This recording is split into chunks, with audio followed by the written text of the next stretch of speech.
Merci à tout le monde d'être ici. Je me présente Eric Ouellette. Je suis un gars de Pointe-aux-Trembles. J'ai grandi ici, j'ai été à l'école ici.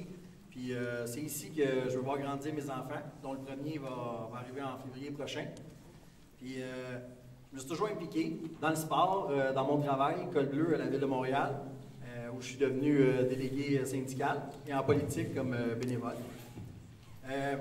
On a la chance de vivre dans ce que je considère être le plus beau coin de Montréal, mais je vois qu'il y a encore beaucoup de choses à améliorer. Puis c'est pour cette raison que j'ai décidé de me présenter. J'ai pris 1 mois de congé sans salaire pour faire la campagne, parce que j'ai la volonté de faire changer les choses. Les enjeux, on les connaît. Comme vous, je les vis au quotidien. Nos préoccupations sont réelles. Le meilleur moyen de nous assurer que nos priorités soient entendues, que les choses bougent, c'est de s'impliquer. Je veux que les citoyens de Pointe-aux-Trembles et de Montréal-Est aient une voix à Québec et obtiennent leur juste part. Il est plus que temps que nous ayons une place à la table des décisions. Et pour moi, ce n'est pas un avancement de carrière ni une position stratégique. Je veux seulement défendre les intérêts de Pointe-aux-Trembles. Ça pour faciliter la vie des gens d'ici. Puis ça, je veux le faire avec vous. Merci. Merci, M. Ouellette. Jusqu'à maintenant, les cartons fonctionnent? Oui, mais c'est ça, mais tu leur donnes les 30 secondes et leurs 15 secondes qui restent pour qu'ils puissent terminer. Alors, deuxième candidat à se présenter, M. Jean-Martin Hossan, s'il vous plaît. Vous avez 1 minute. Merci beaucoup. D'abord, je voudrais remercier la Chambre de commerce pour l'organisation. Merci beaucoup. Je suis en fait privilégié et honoré d'être ici comme candidat du Parti québécois pour succéder à Mme Léger, en fait, que je remercie chaleureusement d'ailleurs pour son appui et pour son dévouement ces plus de 20 dernières années. Et moi, sur le plan personnel, vous me connaissez peut-être un peu moins que sur le plan politique ou économique, mais je suis père de famille, j'ai 2 enfants de 7 ans, un petit gars et une petite fille, des jumeaux. Très difficile, mais on a décidé de les garder quand même. Puis, je suis aussi musicien dans mes temps libres, en fait, c'est une passion pour moi, sauf que je ne suis pas venu ici vous parler de piano, je suis venu ici pour vous parler de mon envie de faire contribuer mon bagage économique, mon bagage politique aussi, j'ai déjà été député dans le passé, au développement de Pointe-aux-Trembles et de Montréal-Est. Il y a ici une communauté extrêmement fière, extrêmement bien organisée et solidaire, et j'ai envie de contribuer à ça moi aussi pour l'avenir. Je suis convaincu que l'avenir, le meilleur est à venir pour Montréal-Est et Pointe-aux-Trembles, et j'ai envie d'y travailler à temps plein avec vous. Donc, on va se reparler des différentes positions de la plateforme dans quelques minutes, mais bien content de vous voir tous ici. Merci. Merci beaucoup.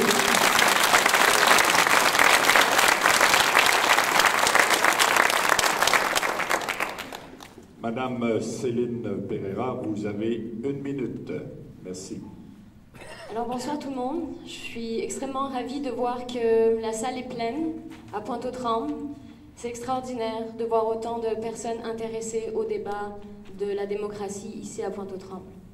Ça fait bien longtemps que je pense à m'investir en politique, mais j'ai préféré m'accomplir d'abord dans ma vie professionnelle. Et j'ai eu un bien beau cadeau de fête le 4 février 2006, parce que c'est ma fête. Il y a eu la création de Québec solidaire. Moi, je m'investis toujours selon mes valeurs d'inclusion, d'environnement et de partage. Donc c'était bien important pour moi d'être avec un parti de gauche, écologiste, féministe et altermondialiste. Donc vous ne me verrez pas ailleurs qu'à Québec solidaire. Aussi, il faut que je vous dise, je suis en amour avec Pointe-aux-Trembles. Il y a le fleuve, il y a l'eau, il y a la qualité de ville et campagne qui me ressemble énormément, étant originaire d'une famille d'agriculteurs portugais. Merci, madame.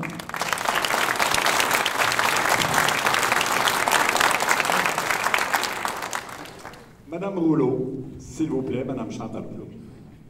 Permettez. Alors, Oui. Tout d'abord, est-ce que la Chambre de commerce, on entend?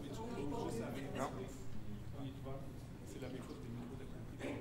Il devrait être bon. Il devrait être bon, je vois la lumière verte. Allô?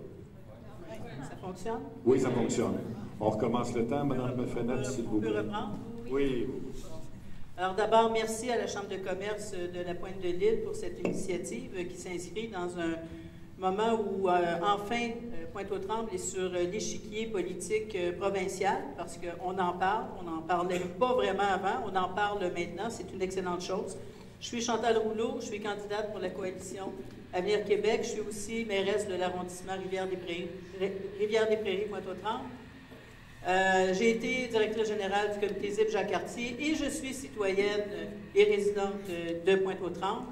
Donc, je connais bien les enjeux, je connais bien les combats que nous avons amenés pour avoir des investissements ici sur le territoire. Vous connaissez ces enjeux-là aussi et c'est avec vous que je veux poursuivre le travail qui a été entrepris pour s'assurer que nous ayons les outils et les investissements ici sur le territoire. Je veux être votre voix au gouvernement du Québec pour le développement de Pointe-aux-Trembles, du comté de Pointe-aux-Trembles et de l'Est de Montréal. Merci, Mme Rouleau.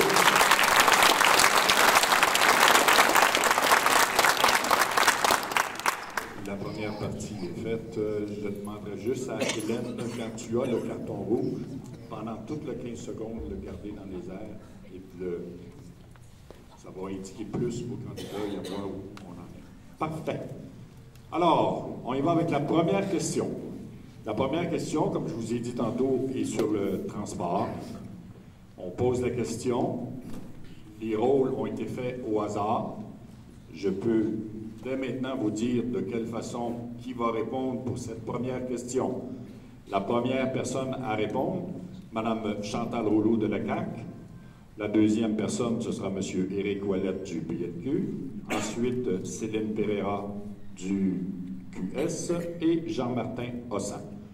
3 minutes chacun. On va suivre les cartons. Et puis, c'est aussi simple que ça. Alors, j'y vais pour la question.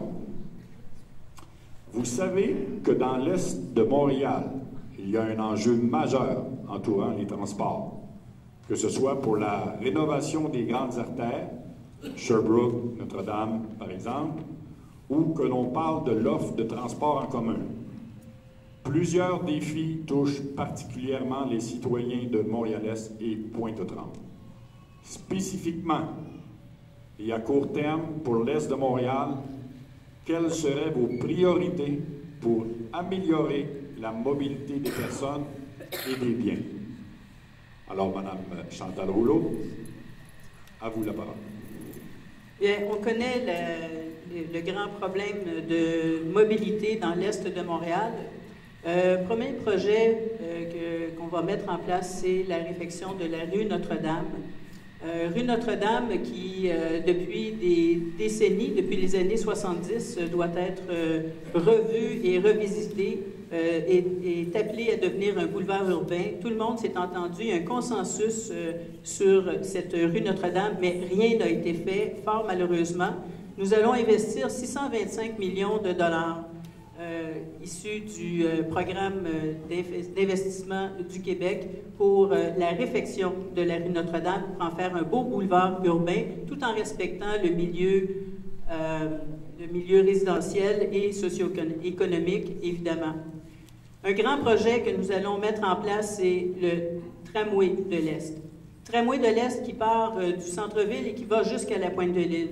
On le sait que la mobilité est nulle dans l'Est de Montréal et sur notre territoire. C'est un enjeu économique. Le tramway de l'Est va devenir un outil de développement économique, va desservir les zones d'emploi, va desservir les zones stratégiques sur le territoire, le tout nouveau rénové centre récréatif Édouard Rivet, le vieux Pointe-aux-Trembles, la place du village jusqu'à la plage de l'Est, va permettre aux citoyens une mobilité nouvelle. C'est 1,8 milliard de dollars qui seront investis. On emprunte la voie qui avait été prévue à cet effet, qui avait été achetée au CN, l'ancienne voie ferroviaire. Donc, le tramway passera par cette voie et longera la rue Notre-Dame. Pourra d'ailleurs ce tramway être en conjonction avec le projet de développement qui est en conception avec les citoyens de la voie plantée sur l'ancienne friche ferroviaire. Et un autre projet qui a fait beaucoup parler, c'est la navette fluviale, un projet sur lequel je travaille depuis de nombreuses années et qui fait preuve de la combativité que je peux avoir pour lorsqu'on a des projets à réaliser ici sur notre territoire. On me disait que la navette fluviale ne servirait à rien, qu'il y aurait entre 0 et 200 personnes par jour, pas plus, donc ça ne valait pas la peine. Bien, c'est plus de 1000 personnes par jour qu'on a eu pendant le projet pilote. Alors, c'est un projet pour lequel la coalition Avenir Québec s'engage à développer le transport fluvial pour les personnes. Merci beaucoup, Mme Rouleau. Je vais maintenant céder la parole à M. Éric Ouellette. Monsieur Ouellette, vous avez 3 minutes. Merci. Merci. Vous savez, on n'a pas tous la chance de se faire déménager notre travail à côté de chez nous pour pouvoir y aller à pied. Moi, je travaille dans le sud-ouest de Montréal avec des horaires qui sont atypiques. C'est impossible pour moi de ne pas prendre mon véhicule, parce qu'on connaît, mais on n'est pas dans le trafic après. Pour les transports en commun, bien, si je prends le premier métro à 5h30, bien, j'arrive en retard. Pour arriver à l'heure, bien, je dois partir à 3h du matin pour prendre des autobus de nuit pour pouvoir me rendre à temps. On ne se cachera pas, l'Est de Montréal, il a été négligé. Les gens de la Chambre de commerce vous le diront, ça ne touche pas seulement les résidents, mais ça a aussi un impact sur le développement économique. Le transport, c'est un défi de plus qui se rajoute pour les entreprises qui veulent attirer la main-d'œuvre. Mais là, il y a des propositions qui sont sur la table. Je pense entre autres à l'étude d'implantation de la ligne grosse qui va relier le nord-est et le sud-ouest de Montréal. Le développement d'un SRB qui serait chez nous, dans l'est, qui nous ramènerait jusqu'au centre-ville. Remettre en état la rue Notre-Dame, en collaboration avec le fédéral et la ville. Le prolongement de l'avenue Souligné. Avec une politique solide pour développer le transport électrique, je pense entre autres à des subventions qui seraient encore meilleures pour l'achat de véhicules électriques, et des voies réservées pour des véhicules verts. On parle du REM. C'est le fameux REM qui, quand on parle de développement de transport collectif, c'est un métro léger avec 67 km de réseau, 26 stations, qui va être disponible 20 heures par jour. Ça va faire la différence, ça va faciliter la vie des gens d'ici. En gros, il y a des plans, il y a des engagements concrets. Puis ça va être important justement surtout de consulter les gens d'ici pour savoir si ça répond à nos besoins. Sans égard à qui va être au pouvoir, en étant votre député, je m'assure que Pointe-aux-Trembles et Montréal-Est aient une voix à l'Assemblée nationale. Merci beaucoup. Nous allons maintenant céder la parole à Mme Céline Pereira, s'il vous plaît. Mme Pereira, vous avez 3 minutes. Merci. Alors, la vision que propose Québec solidaire, avec le problème de transport, c'est passer par le développement des options et du service du transport en commun. C'est 7,6 milliards de dollars d'investissement. Il y a le boulevard Notre-Dame, oui, qui est désuet et qui va devoir être rénové. C'est en profiter pour en faire un boulevard urbain en y intégrant une ligne de transport collectif sans affecter la capacité routière actuelle. C'est aussi l'aménagement d'un train-tram. C'est quoi la différence? C'est que c'est moins lourd, c'est moins cher que le métro du REM et c'est plus rapide qu'un tramway. C'est aller vers l'électrification du réseau des transports avec un tracé du centre-ville à ici, Pointe-aux-Trembles, donc le boulevard Notre-Dame, l'avenue Souligny et l'emprise ferroviaire jusqu'à Pointe-aux-Trembles. C'est aussi diversifier donc l'offre, passer par les navettes fluviales qui seront aussi ramenées dans le giron public et gérées par le public. Avec 4 lignes, pas juste celle à Pointe-aux-Trembles, mais aussi celle à Montréal-Nord et à Repentigny. Parce que vous savez très bien qu'ici, à l'heure de pointe, c'est congestionné aussi par les gens qui vont à Montréal-Nord et qui vont à Repentigny. Donc c'est aller dans la décongestion de Pointe-aux-Trembles. C'est ajouter pour la navette des mesures pour faciliter son utilisation, avec l'autopartage, le stationnement incitatif et des racks à vélo pour que les gens puissent simplement aller jusqu'au quai de la navette fluviale à vélo et prendre la navette pour se rendre au travail ensuite. En passant, moi j'ai pris la navette avec mon vélo ce printemps. Fait que c'est aussi une possibilité. Il faudra aussi développer les pistes cyclables à Pointe-aux-Trembles pour faciliter le développement actif, le transport actif. La bonification de la ligne bleue avec 5 nouvelles lignes de métro qui iront jusqu'à Anjou et ensuite avec des bus qui pourront relier Anjou à Pointe-aux-Trembles. Donc le but c'est de désengorger le réseau routier avec des mesures pour bonifier l'offre de services, mais aussi et surtout des mesures financières incitatives avec la réduction à moitié prix des tarifs dès le début du premier mandat de Québec solidaire et la gratuité dans les 10 prochaines années, au bout de 10 ans. C'est une vision globale qu'on vous propose pour lutter contre les changements climatiques et réduire les gaz à effet de serre qui sont si nocifs pour l'environnement. Merci beaucoup.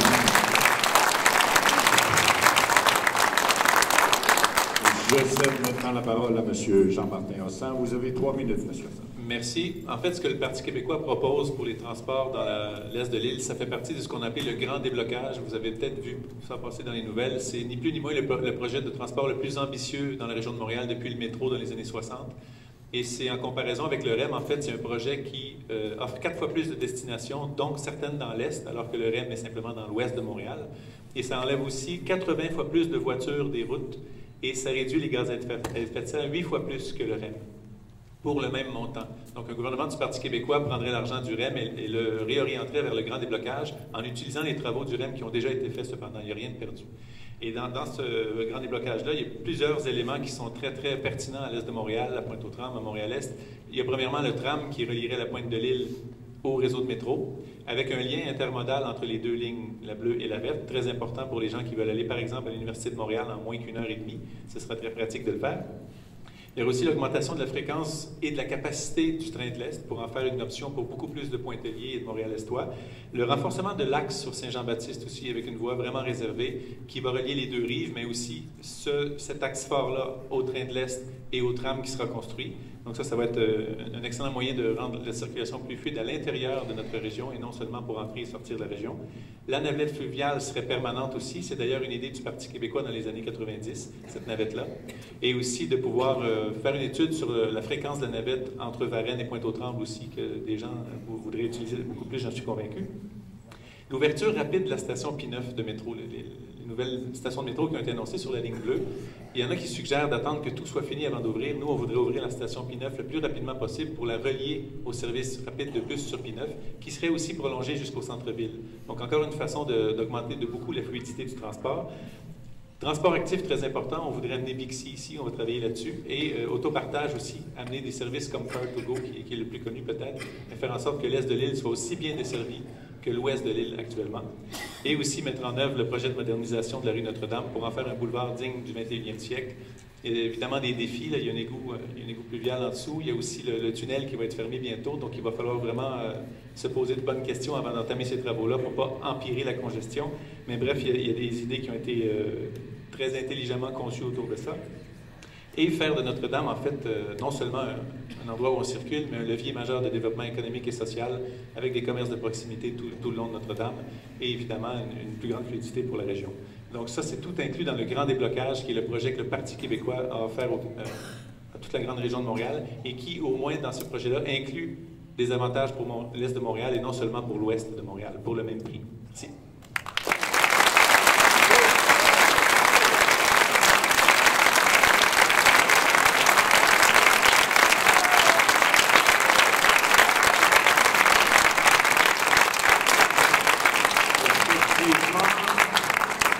Effectivement, le transport est un enjeu majeur chez nous. Alors, et je sens que nos candidats ici en sont très conscients.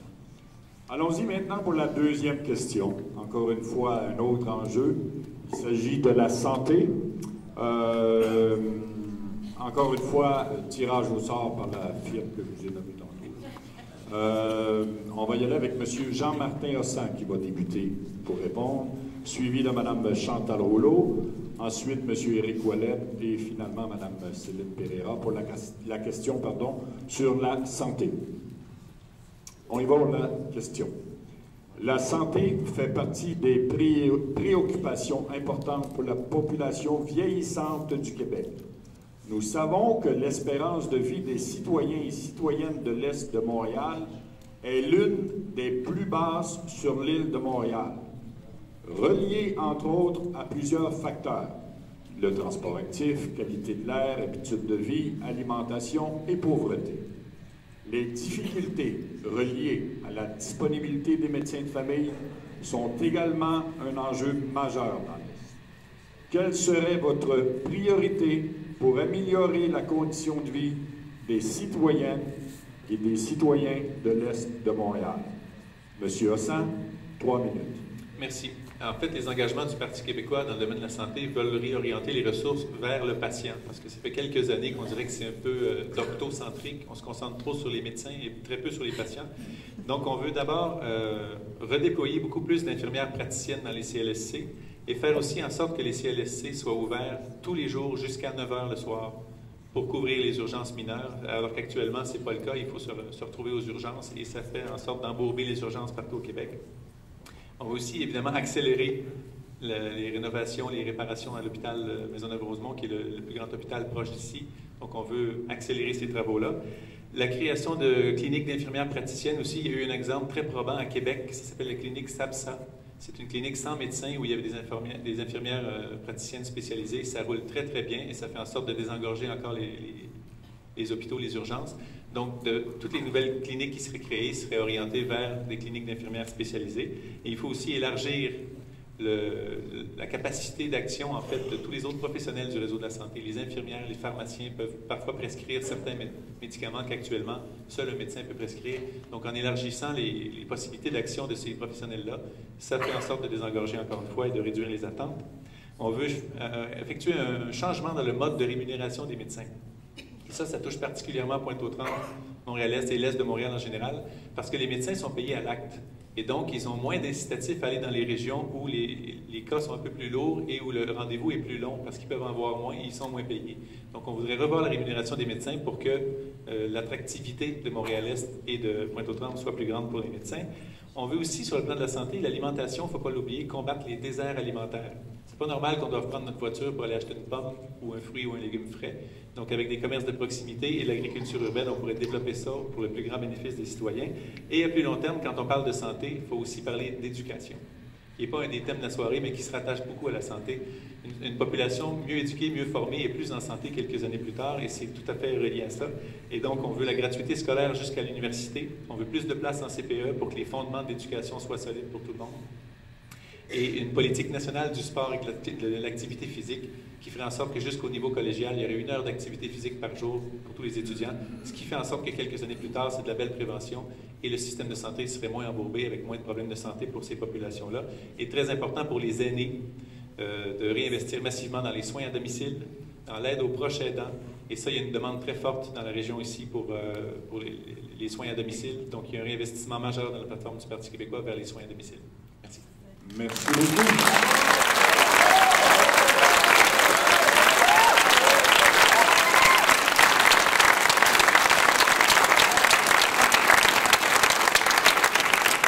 Alors, Mme Chantal Rouleau, vous avez 3 minutes. Merci.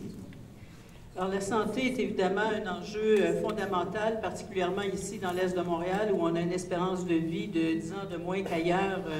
Lorsqu'on est et qu'on vit dans l'Est de Montréal, on risque de vivre 10 ans de moins qu'ailleurs à Montréal. Alors, c'est évidemment pas normal et il faut contrôler cette situation-là. Pour agir localement, il faut aussi penser globalement. Alors, au Québec, on a 1,6 million de personnes qui n'ont pas accès à un médecin de famille. Il y a 59% des Québécois qui ne peuvent pas voir un médecin dans les temps requis lorsqu'ils sont malades. Et nous avons partout au Québec, bien sûr, une population vieillissante. Et ici, à Pointe-aux-Trembles, c'est 25% de la population qui aura atteint l'âge de 65 ans et plus d'ici les 18 prochaines années, ce qui est extrêmement rapide, surtout quand on a un adolescent, on voit que ça pousse très, très vite et que ça va vite. Selon le CIUS de l'Est de Montréal, il nous faut 80 médecins ici pour répondre à nos besoins. Alors, comment on fait pour avoir 80 médecins? Comment on fait pour... est-ce que ça se fait en claquant des doigts? Sûrement pas. Je pense qu'il y a un panier de solutions qui peuvent être mises en place. Par exemple, il y a évidemment de revoir la rémunération des médecins de famille pour qu'ils soient mieux intéressés, plus intéressés à offrir des services de qualité dans les régions et ici particulièrement. Élargir les heures d'ouverture de nos CLSC, GMF, cliniques médicales. Une clinique n'a pas à faire du 9 à 5. Élargir ces heures-là va permettre d'avoir plus de médecins, plus de super infirmières aussi. De remettre le stationnement à 7 $ plutôt qu'à 10. Déjà, ça vient mettre plus d'argent dans les poches des citoyens, mais aussi ça permet plus de visites auprès des personnes qui sont à l'hôpital, par exemple, et ça vient aider aussi le système parce qu'ils deviennent aussi proches aidants. En termes de proches aidants, on veut évidemment aussi aider, on a le double crédit pour les proches aidants. Une enveloppe de 22 millions de dollars de plus pour les familles avec des enfants lourdement handicapés qui sont mineurs. La création des maisons des aînés pour faire en sorte que les aînés vivent réellement dans un milieu de vie de qualité et non pas de manière totalement, on pourrait dire, par ordinateur. Alors, tous ces moyens qui sont à mettre en place en santé vont permettre de désengorger l'hôpital, par exemple l'hôpital Maisonneuve-Rosemont, qui est la plus grande urgence au Canada, avec le plus grand temps d'attente au Canada. Alors, merci, Mme Rouleau. Je dois céder la parole à M. Éric Ouellet.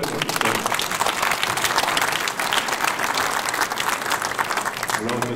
Ouellet, vous avez 3 minutes. Merci. La santé, ça c'est tout un sujet. Je pense qu'il n'y a pas une journée où on n'en parle pas. C'est là où une bonne partie de nos impôts vont. Vous savez, je peux vous en parler de la santé. Ma blonde est infirmière, puis en tout cas, elle m'en parle.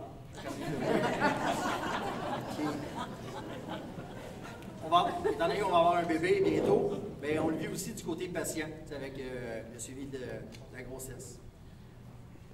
Et j'ai mes parents qui avancent en âge. Puis on est tous concernés par la qualité de l'avenir qui les attend.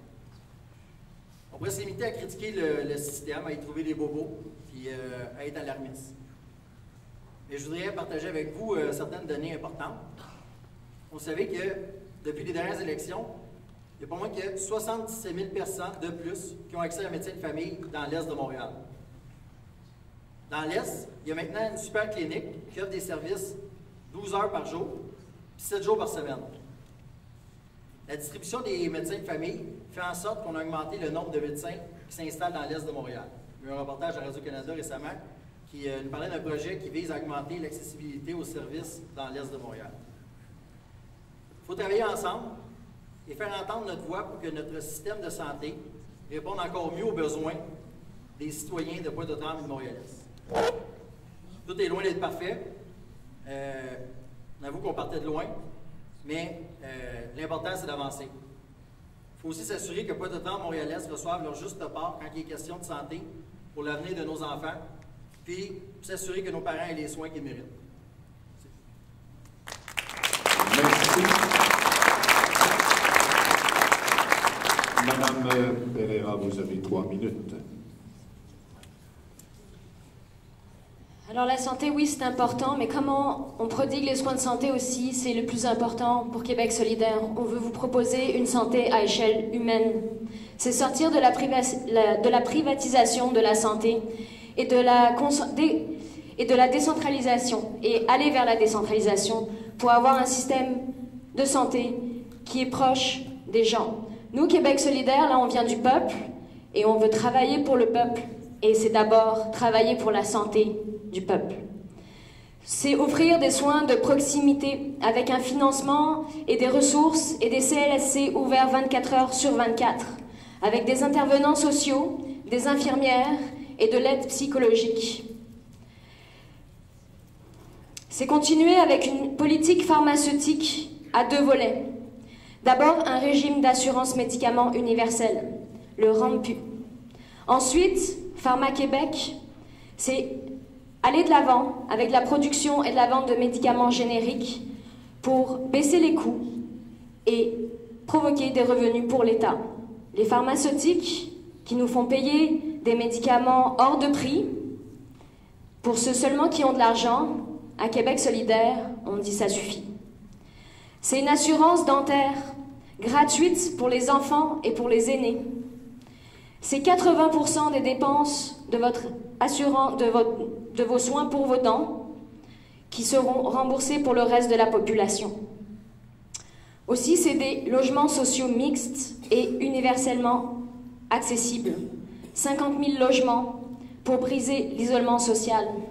On pense qu'à Québec solidaire, les résidences pour aînés, c'est bien, il faut continuer à en construire, mais moi je rêve d'une société où les aînés et toutes les générations vont vivre ensemble.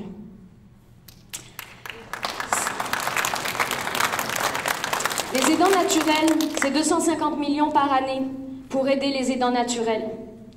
C'est bonifier l'offre de transport adaptée pour Pointe-aux-Trembles. Et enfin, c'est faire le lien entre la santé et l'environnement. C'est changer d'air, surtout ici, à Montréal-Est et à Pointe-aux-Trembles. Le problème d'environnement, c'est 10 ans de moins, c'est 75% des enfants qui souffrent d'asthme, c'est des cancers du poumon, c'est la contamination par l'arsenic qui a fait les manchettes dernièrement. Des gens meurent à petit feu à cause de la pollution ici. Donc en santé, la prévention, c'est le plus important pour ne pas tomber malade. D'abord, c'est s'assurer que les gens arrêtent de s'empoisonner, tout simplement avec l'air qu'on respire, qu'on doit tous respirer, tous les jours, à chaque seconde. Merci.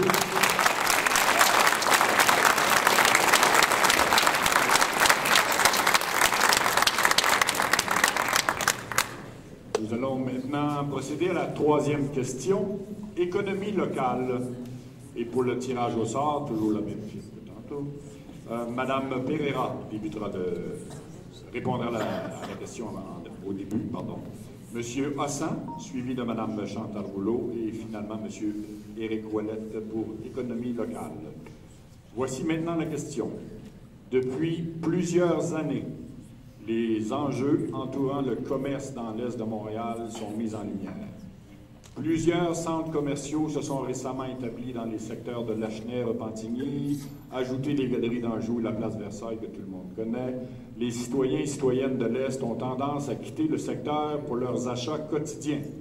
Pour la Chambre de commerce de la Pointe de l'Île, l'achat local est une de ses priorités.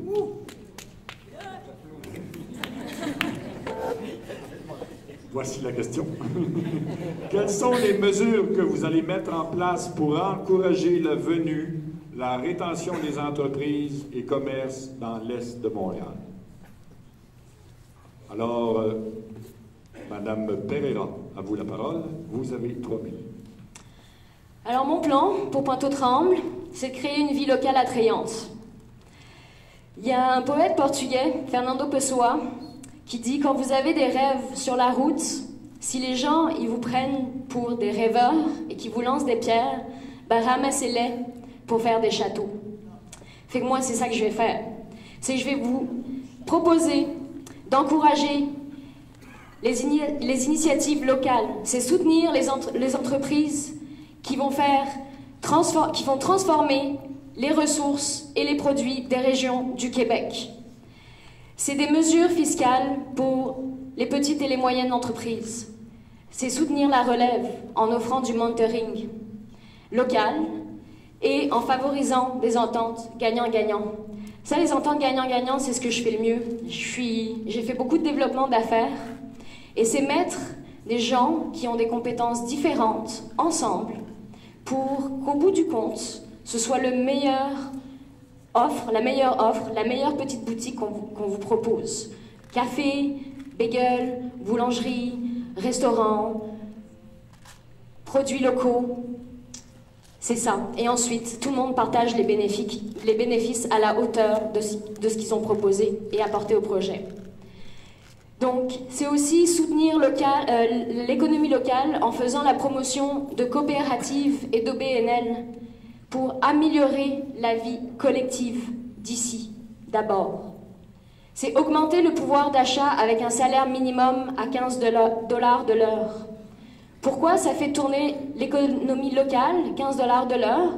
C'est qu'un petit salaire, quand vous avez 3 $ de l'heure de plus dans vos poches, vous n'allez pas les mettre dans des comptes épargne. Vous allez juste consommer, avoir du plaisir, parce que quand on travaille dur et fort, on mérite de se faire plaisir, d'avoir une bonne alimentation, d'avoir du plaisir dans la vie.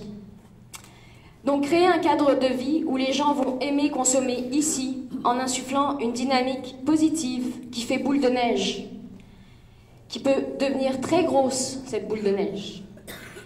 Aussi avec l'aménagement des berges pour un attrait touristique attrayant.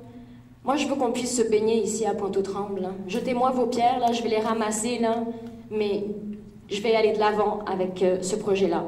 C'est aussi de l'agriculture urbaine avec des jardins collectifs pour lutter contre le désert alimentaire. Moi, je veux là que les petits-enfants, ils se rapprochent de la terre, ils se rapprochent de toutes les générations, de tout le monde, des autres générations, puis qu'ils cultivent les fruits et les légumes, puis qu'ils sachent que les tomates, ça vient pas dans les cacanes, que ça vient d'une plante, d'une fleur et d'un fruit, et que c'est bien meilleur à manger. Donc on y va avec ce plan-là. Merci. Merci. Alors, M. Jean-Martin Hossan, vous avez 3 minutes. Merci. D'abord, il y a une chose dont on a déjà discuté pour améliorer le potentiel d'attraction et de rétention d'entreprises ici. Il va falloir améliorer les transports pour que les travailleurs puissent s'y rendre et en revenir en moins d'1 heure, comme je le disais, et pas nécessairement avoir besoin d'une voiture. Et aussi, dans la plateforme de l'Est, le Parti québécois a publié une plateforme pour l'Est de Montréal, spécifiquement pour l'Est de Montréal. Et là-dedans, on veut mettre sur pied une société de développement exclusive à l'Est de Montréal. Il existe beaucoup d'organismes de développement économique au Québec. On veut en créer un exclusivement pour l'Est de Montréal, qui viendrait avec un fonds dédié pour l'Est de Montréal aussi, pour évidemment des projets, des investissements dans des projets, mais aussi pour la décontamination des terrains qu'on pourrait réutiliser à d'autres industries, que ce soit commercial, résidentiel ou industriel dans les énergies vertes. On va y revenir dans le point environnement, j'imagine. Et on veut aussi créer un guichet unique pour les PME. Donc, les jeunes entrepreneurs, ou moins jeunes entrepreneurs, qui doivent s'adresser à 5 ou 6 organismes avant d'avoir leur réponse, on veut mettre sur place, ou mettre sur pied, pardon, un guichet unique où les gens pourraient s'adresser et avoir tout de suite la réponse ou être référés rapidement à ceux qui peuvent le mieux répondre à leurs questions. Dans le vieux Pointe-aux-Trembles, il y a aussi beaucoup de commerçants qui essaient d'améliorer leur achalandage. Et là, je relierais tout ça, moi, un circuit récréo-touristique.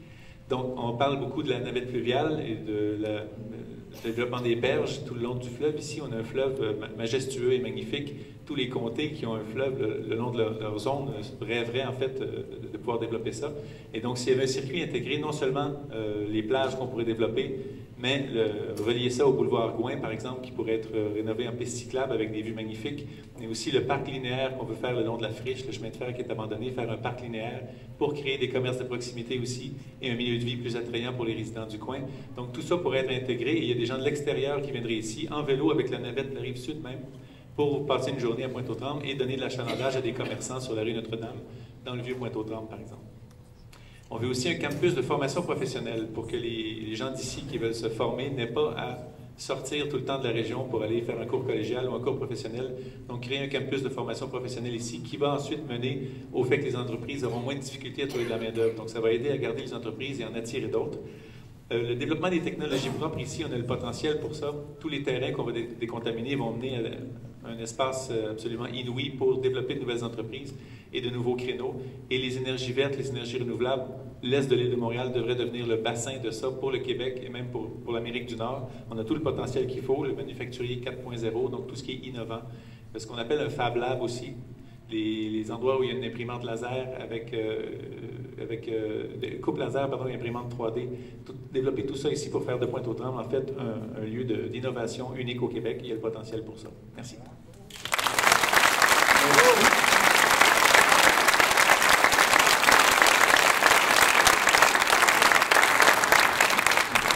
Madame Chantal Rouleau, vous avez 3 minutes. Merci. Alors, je débuterai par une petite citation. « Je fais le rêve pour l'Est de Montréal du développement d'un nouvel espace urbain constitué de bâtiments innovateurs et de belles architectures, avec des espaces verts, des parcs et des pistes cyclables. J'y verrais un lieu idéal pour créer une zone d'innovation capable d'accueillir des industries de pointe qui puissent permettre aux gens de travailler dans des milieux de qualité, dans des environnements physiques modernes, beaux, écologiques et adaptés à notre mode de vie, sans avoir à traverser les ponts. » C'est une citation de François Legault lorsqu'il a écrit son livre qui a été publié en 2013 pour un Québec gagnant, projet Saint-Laurent. Et c'est ce projet qui m'inspire et c'est ce à quoi j'adhère. Une zone d'innovation, c'est un lieu physique où se rencontrent les entrepreneurs et les chercheurs parce qu'on a besoin d'universités, on a besoin de recherche qui se fasse ici.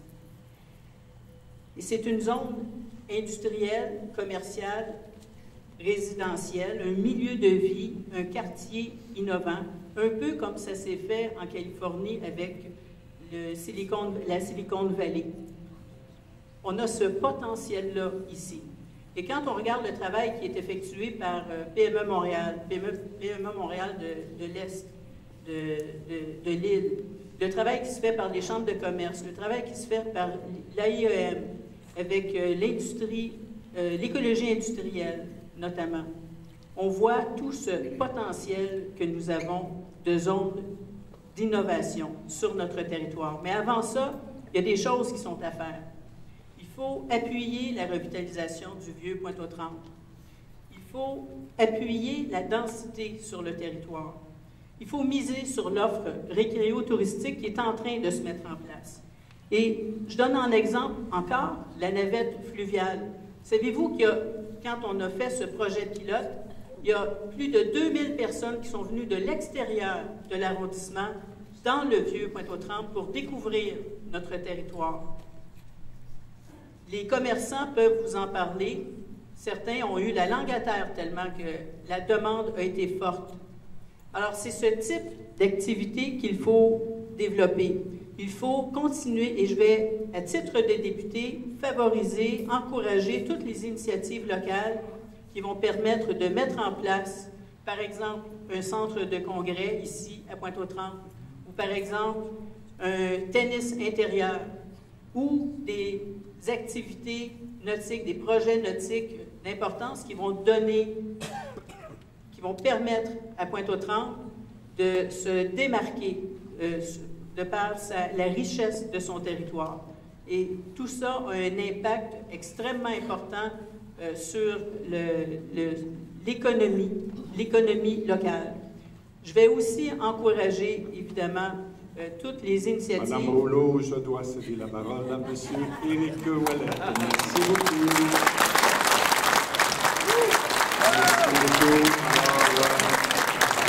Monsieur Éric Ouellet, vous avez 3 minutes. Merci. Merci. Écoutez, dans le fond, je vais commencer. Je ne suis pas un économiste, c'est très clair. Je suis un travailleur. Je dois gérer mon budget, les comptes et tout. Quoi de simple, je ne peux pas en sortir plus qu'il en rentre. Fait que, en fond, ce que je voulais dire, c'est qu'avant de parler de projet, avant de parler de comment on peut le dépenser, quoi que ce soit, je vais dans le fond juste mettre au point que certaines données qui est importante d'avoir avec le bilan du gouvernement libéral, c'est que présentement, quand on parle, mettons, d'un taux d'imposition, on dit tout le temps qu'on paye trop cher d'impôts, mais présentement, pour une famille québécoise, la classe moyenne, avec 2 enfants, c'est présentement le taux d'imposition le plus bas en 30 ans. Il y a eu 4 budgets équilibrés consécutifs après 6 années de déficit. C'est la première fois depuis les années 50 que la dette diminue au Québec. Ça, c'est pas rien, ça. Ça, dans le fond, qu'est-ce que ça veut dire? C'est que quand on a besoin d'emprunter, on emprunte à un taux d'intérêt qui est maintenant plus bas que celui de l'Ontario. Ça, c'est historique.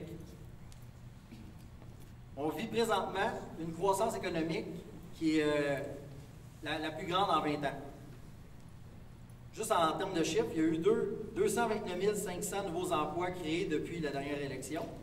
Puis, quand on parle souvent du taux de chômage, bien, le taux de chômage est historiquement bas à 5,3. Ça, c'est des données, tout ça, ça fait partie du bilan. Ça, c'est une chose. Puis maintenant, on va parler de l'avenir. Qu'est-ce qu'on fait avec ça? Dans le fond, c'est qu'on a 2 choix. C'est qu'il y a un élan économique présentement. On peut continuer sur l'élan économique ou on peut la briser. Ça, c'est un choix qu'on va faire le 1er octobre. Puis ensuite, dans le fond, c'est qu'on a une vision qui est claire, qui est ambitieuse, avec des projets pour Pointe-aux-Trembles, pour Montréal-Est. Puis, ça, dans le fond, c'est dans tout le but d'améliorer la qualité de vie. Plus que jamais, notre comté est dans une position économique favorable. Nous allons continuer à créer, dans le fond, à travailler pour la création d'emplois, des bons emplois. Ça, dans le fond, qu'est-ce que ça veut dire? C'est des emplois qui sont bien rémunérés, qui vont contribuer à augmenter la richesse des familles et la collectivité. Tout ça en améliorant la qualité de vie de tous et chacun. Merci, M. Ouellet. On va passer tout de suite à la 4e question. Question sur l'environnement. Alors, l'ordre, M. Ouellet va répondre en premier, Mme Pereira en 2e, Jean-Martin Hossan et finalement Mme Chantal Rouleau. Alors, environnement. Nous savons que dans Montréal-Est et Pointe-aux-Trembles, il y a actuellement plus de 2 millions de mètres carrés de terrain contaminés. Quels sont les moyens que vous comptez prendre pour la décontamination des sols pour avoir accès à de nouveaux espaces de développement, que ce soit commercial, résidentiel ou industriel? Monsieur Ouellet, vous avez 3 minutes. Et comme on le sait, l'environnement, ça touche toutes nos vies de plusieurs façons. Ça a un impact sur notre santé, bien entendu, mais ça touche aussi l'économie, les transports. Ça concerne, dans le fond, tout le monde. Partout ce que je vais, on s'inquiète pour les enfants, pour les travailleurs, les aînés, puis avec raison. C'est un enjeu qui est particulièrement présent dans Pointe-aux-Trembles, Montréal-Est. On l'a encore vu en fin de semaine dans les médias. J'ai eu la chance de rencontrer Robert Coutu, le maire de Montréal-Est. Puis, bien entendu, on a parlé d'environnement. C'est un incontournable. D'abord parce que c'est une question de santé. Ça, c'est une des choses qui inquiète tout le monde. Mais aussi, c'est pour un impact économique. Au fond, il y a plusieurs entreprises avec la décontamination des sols qui sont intéressées à venir s'installer dans l'Est. On a des grands terrains pour justement les accueillir. Ça apporterait beaucoup en termes de nouveaux emplois et de richesse sociale. Quand on parle de décontamination des sols, bien entendu, on ne parle pas seulement de dépenser des millions pour une plage, mais il y a aussi le gouvernement qui doit supporter dans ce sens-là. Et il y a eu une subvention de 75 millions spécifiquement pour la décontamination des sols à Montréal, dont on sait que les grands besoins sont ici dans l'Est. Il faut investir dans la décontamination des sols. Ça, c'est une chose, mais aussi, il y a des mesures préventives comme favoriser l'utilisation de l'électricité plutôt que le pétrole pour moyens alternatifs. Le plan du gouvernement est ambitieux pour relever les climats... pour relever le défi des climatiques, changement climatique. Oui. La fois que je veux dire, c'est qu'on était un chef de file, puis c'était une fierté. C'est dit, ça se fait. Puis l'Est de Montréal va être appelé à jouer un rôle clé là-dedans, puis c'est le rôle qu'on va jouer. Merci. Merci, M. Nous cédons maintenant la parole à Mme Pereira. Vous avez 3 minutes. Bon, alors d'abord, Québec solidaire a un plan de transition économique et énergétique qui est au centre de son action pour l'avenir. L'environnement, c'est pas un frein à l'économie, au contraire, c'est les énergies vertes, c'est les énergies renouvelables qui sont l'avenir. L'environnement, c'est notre première ressource, donc c'est la première chose dont on doit prendre soin. Oui, Québec solidaire va décontaminer la plage le site de la plage de l'Est. Parce que, comme je vous l'ai dit, c'est important d'avoir du plaisir dans un environnement sain. Donc décontaminer, c'est créer des jobs vertes, c'est investir dans le développement renouvelable, c'est 300 000 jobs qui vont découler du plan de transition énergétique et économique. C'est aller de l'avant avec la décontamination par les plantes. C'est aller dans le principe du pollueur-payeur. C'est quoi ça? C'est les entreprises responsables des contaminations. Elles devront dépolluer. C'est les responsabilités des entreprises. Elles font des bénéfices, elles prennent leurs responsabilités des méfaits qu'elles causent en dépolluant les sols qu'elles contaminent. Leur pollution a un coût, c'est à elles de payer d'abord, pas la population.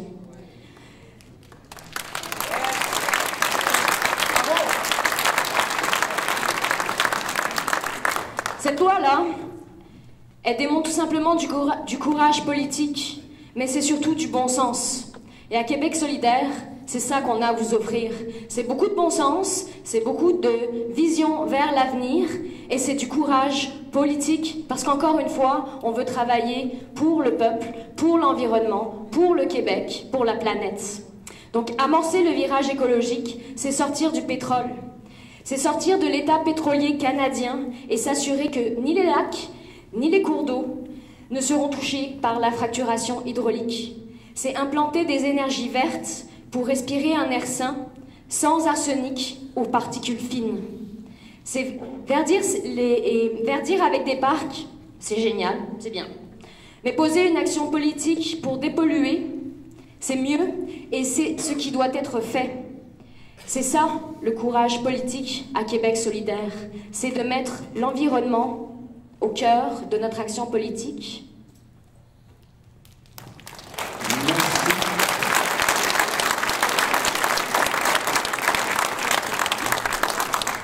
Monsieur Jean-Martin Hossan, à vous la parole. Vous avez 3 minutes. Merci. J'aime toujours bien parler d'environnement. Avant de revenir en politique, en février cette année, j'étais directeur général du chantier de l'économie sociale. Et tous les projets qui étaient mis de l'avant ou appuyés par le chantier avaient une forte connotation de développement durable ou de protection de l'environnement parce que ce sont des projets qui viennent des collectivités elles-mêmes. Et les collectivités qui démarrent un projet ont rarement intérêt à polluer leur environnement. Donc, c'est vraiment un aspect qui était absolument omniprésent dans tout ce qu'on faisait.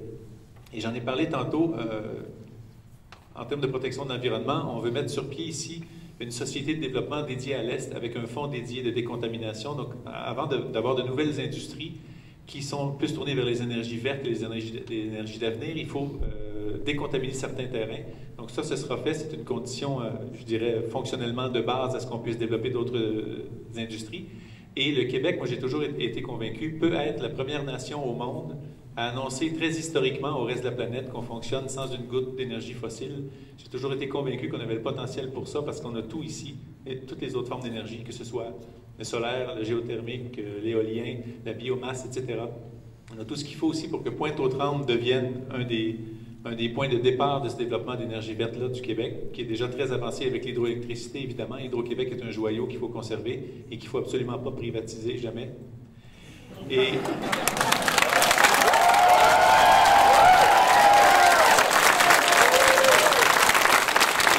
Vous l'avez peut-être vu cette semaine, le Parti québécois a fait sa grande annonce, en fait une de ses grandes annonces en environnement, et là-dedans, on a dévoilé que le premier ministre, M. Lisée, serait lui-même ministre responsable du développement durable. Donc, c'est toute l'attention, c'est tout dire de l'attention qu'on veut porter à ce dossier-là de l'environnement. Et pour Pointe-aux-Trembles, il y avait des points spécifiquement très intéressants dans cette annonce-là, qui était nationale, mais qui peut aussi se décliner pour Pointe-aux-Trembles. Quand on parlait de soutenir toutes les entreprises innovantes dans les énergies vertes et renouvelables, on a les terrains, on a les espaces et on a les cerveaux pour ça ici dans l'est de l'île.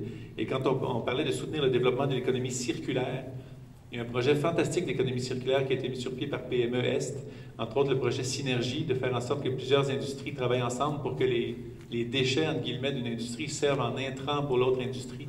L'économie circulaire est l'économie d'avenir et le Québec, encore une fois, peut être un leader là-dedans et le territoire de l'Est de l'île peut être le bastion de ce leadership-là. Donc, on a vraiment beaucoup à gagner à protéger l'environnement dans notre développement économique. Et encore une fois, j'en parlais tantôt, le grand déblocage en termes de réduction des gaz à effet de serre et de décongestion va amener une réduction, évidemment, de la pollution de l'air et ce sera au bénéfice de tous les Montréalais, incluant l'Est, encore une fois, alors que le REM ne se concentre que sur l'Ouest de Montréal. Donc, pour le même argent, je le répète parce que c'est important, le grand déblocage couvrirait l'Est de Montréal et l'Ouest de Montréal de façon beaucoup plus efficace. Merci.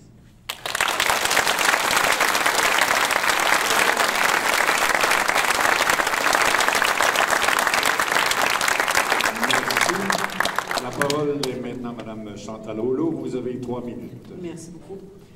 Depuis des dizaines d'années, on dit qu'un grand enjeu qu'on a sur notre territoire dans l'Est de Montréal, c'est la décontamination des sols. Et que le grand enjeu face à la décontamination des sols, c'est le coût. Et parce que ça coûtait très cher, on ne faisait rien. On ne le faisait pas. Il y a eu un programme Revisol, un programme de 75 millions, qui ne servait pas très bien l'Est de Montréal, mais qui quand même, avec 75 millions, a permis des investissements de 2,5 milliards de dollars et la création de 16 000 emplois. Donc, la décontamination des sols est pas seulement un enjeu environnemental, ça devient une force pour un territoire. J'ai comme leitmotiv de transformer le gris en vert, de transformer un passif en actif. Et la Coalition Avenir Québec veut investir 200 millions de dollars pour l'Est de Montréal, pour la décontamination des sols dans l'Est de Montréal. On peut imaginer l'impact que ça aura sur l'ensemble du territoire. Une autre façon de transformer notre passif en actif et de passer du gris au vert, c'est par les technologies nouvelles. Par exemple, la phytorémédiation. C'est la décontamination des sols par les plantes. Ici, à Pointe-aux-Trembles, on a déjà quelques hectares qui sont en banc d'essai avec l'Université de Montréal pour démontrer la faisabilité de la phytorémédiation. Ce sont des moyens, des outils, la décontamination et la prémisse pour arriver à la zone d'innovation qu'on pourra créer dans les prochaines années. Nos berges aussi souffrent de cette contamination historique. La plage de l'Est fait face à ce fléau qu'il y a sur notre territoire. Alors, nous engageons une somme de 5 millions de dollars pour décontaminer la berge et les sédiments du fleuve, là où est le lieu de baignade, pour permettre à la population d'avoir accès au fleuve, d'avoir accès à la baignade dans l'Est de Montréal. La qualité de l'environnement est primordiale pour nous. Aucune raison que les citoyens de l'Est de Montréal n'aient pas un air de qualité, n'aient pas un sol de qualité, n'aient pas une eau de qualité. On va continuer à travailler sur l'assainissement des eaux usées, évidemment. Il faut assurer la qualité de l'eau du fleuve. Aucune raison au monde pour que les citoyens de Pointe-aux-Trembles et de l'Est de Montréal ne puissent pas avoir accès au fleuve Saint-Laurent dans une eau de qualité.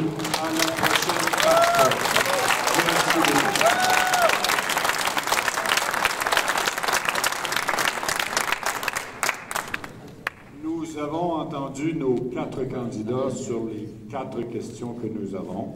J'espère, car c'était le but, que les réponses ont pu vous aider un petit peu. pour votre choix le 1er octobre prochain. Il nous reste encore 2 petites étapes. La prochaine, c'est au public.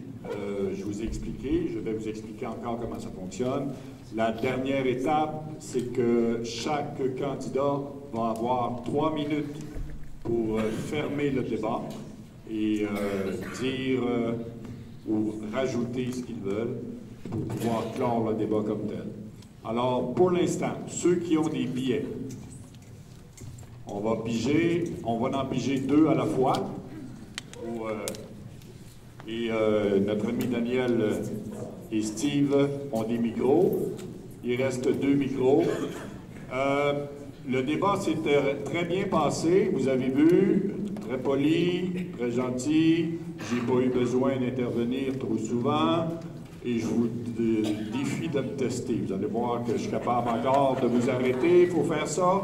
Comme on continue, je parle autant au public qu'aux candidats. Alors, on pige un premier. Daniel, Madame la Présidente.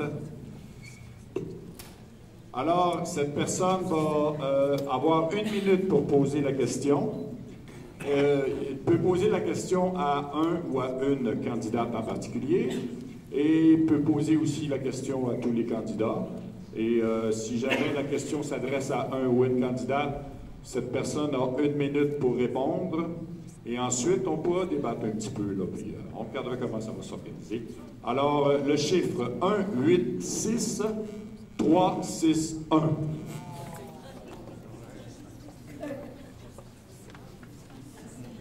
On répète.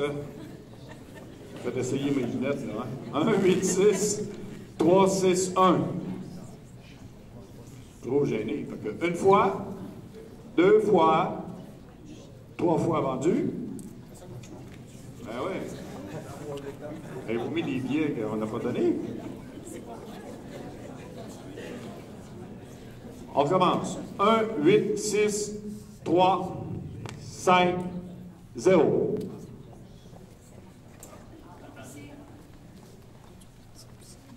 Restez à votre place, madame. Alors, ma question s'adresse à tous les candidats. J'aimerais savoir votre opinion. Trouvez-vous que la loi permettant à une mairesse en poste de porter sa candidature au provincial est juste sur le plan éthique? Et si oui, comment?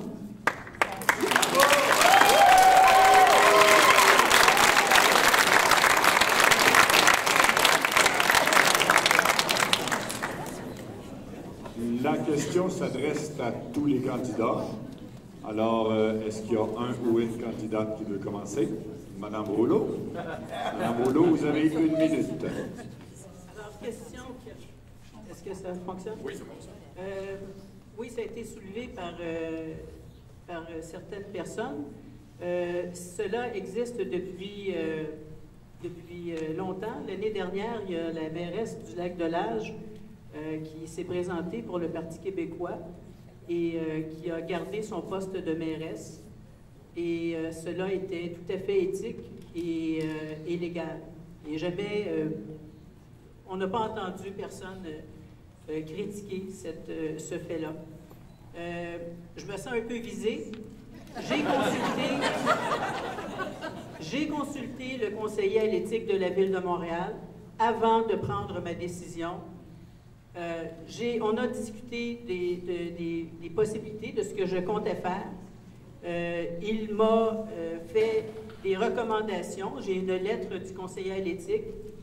Et ce que je comptais faire et ce que je fais, tout simplement, c'est de ne pas présider le conseil d'arrondissement, de ne pas présider les assemblées publiques, il n'y a pas aucune conférence de presse. D'ailleurs, vous ne voyez pas ni ma photo ni mon nom dans le journal local depuis que la campagne électorale a débuté.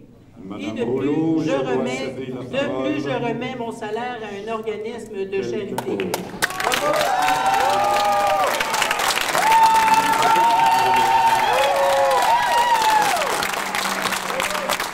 Est-ce qu'il y a un candidat ou une candidate qui veut répondre à ça ou si... Allez-y, M. Hossan, vous avez 1 minute. Moi, je trouve juste dommage que quelqu'un qui vient d'être élu il y a quelques mois abandonne son poste pour tenter d'aller obtenir un autre poste en conservant le salaire, qu'elle le remette ou non à des organismes de bienfaisance. Si tous les candidats ici recevaient des fonds publics municipaux pour faire des cadeaux à des organismes de bienfaisance, ce serait peut-être plus équitable. Mais pour l'instant, il y a quelque chose de malsain, je trouve, et c'est pas parce que ça s'est déjà fait qu'il faut se dire qu'on va continuer à le faire, et c'est pas parce que c'est légal que c'est moral. Parce que c'est la même excuse que les gens qui utilisent des paradis fiscaux utilisent. C'est légal, donc je le fais. Donc, je pense qu'il y a une question éthique. Juste une question éthique, il y a un problème éthique, et je suis à peu près convaincu que c'est la dernière élection au Québec où le DGEQ va accepter une telle situation. J'en suis presque convaincu. Merci, M. Ossan.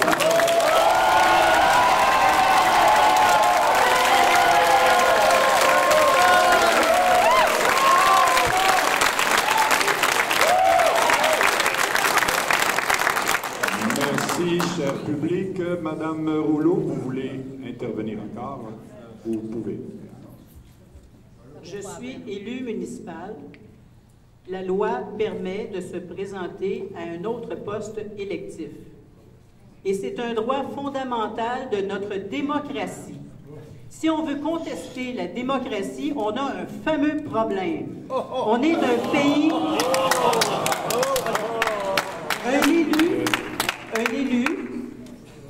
Un élu, en campagne électorale, comme c'est le cas actuellement, les députés demeurent députés jusqu'au 1er octobre. Le premier ministre est premier ministre jusqu'au 1er octobre. Est-ce que cela est immoral? Non. Je ne pense pas.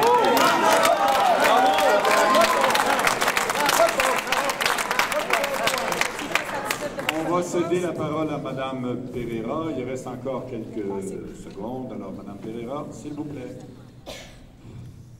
J'ai juste envie de dire que quand on se présente à une élection et qu'on demande la confiance des citoyens, c'est pour un mandat de 4 ans. Que demander la confiance des citoyens, c'est pas rien. Que s'engager dans une autre élection, c'est briser cette confiance qui va engendrer des coûts pour la ville de Pointe-aux-Trembles.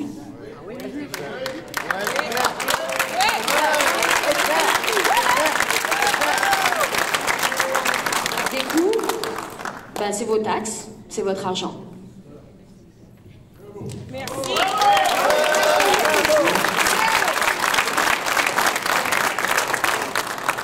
Merci beaucoup. Alors, M. Ouellet, oui, quelques secondes seulement. Après ça, on passe à la deuxième question dans le fond, du public.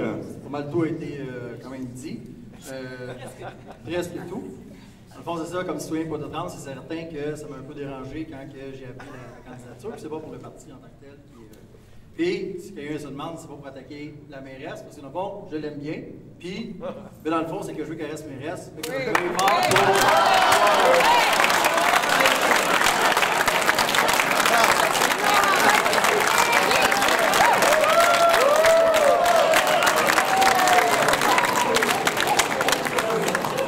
Ce qui est bien, c'est que je fais un bon travail. Imaginez quand je vais être député.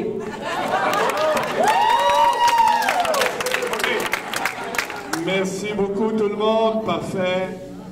On y va pour la deuxième question.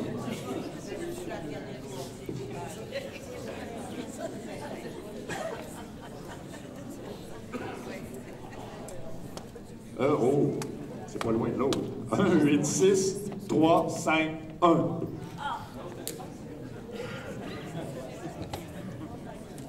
Un, 8, 6, 3, 5, 1, madame. Oui, bougez pas, on va aller vous rejoindre. Bougez pas, bougez pas. On va aller vous rejoindre, madame. C'est ce qu'on vous disait. Bougez pas, on va Non, mais la politique, c'est dur, hein? Oui, oui. Moi, ma question concerne, je m'adresse à tous les candidats et candidates, c'est sur la question de l'environnement. Vous avez parlé de décontaminer les terrains, tout ça.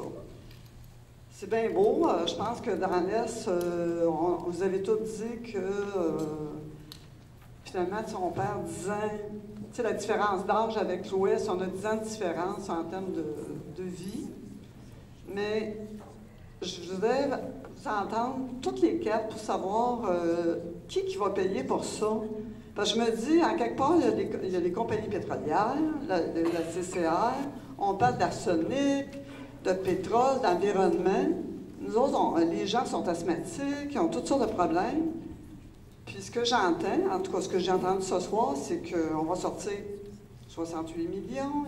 C'est qui va payer pour ça? J'ai entendu le candidat de Québec solidaire, le pollueur-payeur. Mais moi, je pense que la population, est-ce qu'on a payé pour ça? Est-ce qu'on a payé pour ça? Puis j'aimerais ça qu'on me réponde au niveau politique. Merci, madame. On va laisser la chance aux candidats à répondre. Alors, la firme La France Masquer et Graton, on va partir de gauche à droite, parce que tous les candidats ont été demandés sur cette question. Alors, on va commencer avec M. Ouellet, s'il vous plaît. Dans le fond, pour répondre rapidement, je ne crois pas que c'est à l'État justement de payer pour ça. C'est à nous autres c'est justement aux compagnies qui ont pollué, bien entendu, justement de réparer par après. Comment qu'on va le faire? Parce que je sais que c'est pas évident, parce qu'il y a des législations avec le temps, quand est-ce que l'entreprise a pollué et est partie. Mais je pense que justement, il y a beaucoup d'acteurs qui se connaissent puis qu'on va travailler ensemble, puis on va justement pouvoir décontaminer tout ça. Merci. Madame Rouleau. Évidemment, il y a à qui est la faute. Et ce qu'on veut, c'est que lorsqu'on sait à qui est la faute, que cette entreprise, cette personne paie. C'est ça qui est l'idéal. Dans le cas où on ne retrouve pas la personne ou l'entreprise parce qu'elle n'existe plus, parce que c'est disparu, et si je prends en exemple la plage de l'Est où on veut décontaminer les sédiments pour permettre aux gens d'avoir un accès à la baignade, c'est des activités qui datent d'il y a des décennies. On ne peut plus retrouver la personne qui peinturait son bateau puis qui a laissé couler de la peinture dans le fond de l'eau. Alors, ou bien on laisse les choses aller, et c'est pour nos générations futures, ou bien on répare aujourd'hui. Et je pense qu'on est en mesure de réparer des choses aujourd'hui. Et quand on parle de 200 millions pour l'Est de Montréal, c'est justement la question qui se posait auparavant. Pourquoi on irait mettre de l'argent puisqu'on ne trouve pas les gens? Mais nous, on dit, on le met l'argent. À Mme Pereira. Merci beaucoup. Alors, on veut travailler pour vous. Ça veut dire qu'on va aller chercher l'argent là où il est. C'est pas dans vos poches. On va aller chercher l'argent, oui, dans les compagnies qui font des bénéfices, des milliards, qui contaminent et qui s'en vont avec leur argent une fois qu'elles ont fait le maximum de profit de s'en aller. Donc, c'est de mettre des lois tout de suite qui vont faire en sorte qu'elles vont payer tout de suite sur chaque scène, chaque dollar qu'elles vont gagner ici. Déjà. Ensuite, c'est les différentes mesures qu'on propose. Lutter contre l'évasion fiscale, par exemple. C'est ne plus investir dans le fonds des générations, plus investir dans l'économie. Et donc, si on veut investir dans l'environnement, ben, ça passe par l'économie et ça passe par tout l'argent qu'on va récupérer. Madame Pereira, merci. La parole est à Monsieur Jean-Marc Pierson. Merci. C'est clair que ceux qui polluent des terrains devraient avoir inclus dans le coût de leur projet la décontamination en partant. Donc, à partir d'aujourd'hui, même depuis quelques années, c'est comme ça que ça fonctionne, pour faire en sorte que ce soit le pollueur qui paie. Et quand je parlais d'un fonds de décontamination dans notre fonds dédié tout à l'heure, ce serait surtout un levier pour attirer des projets. Ce ne serait pas de décontaminer tous les terrains pour en faire augmenter la valeur pour ceux qui les ont potentiellement pollués.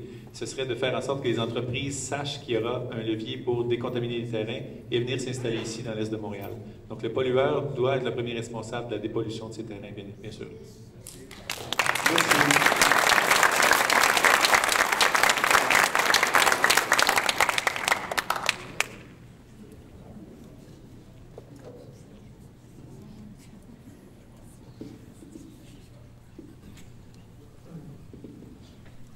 La troisième question du public, le numéro 186382.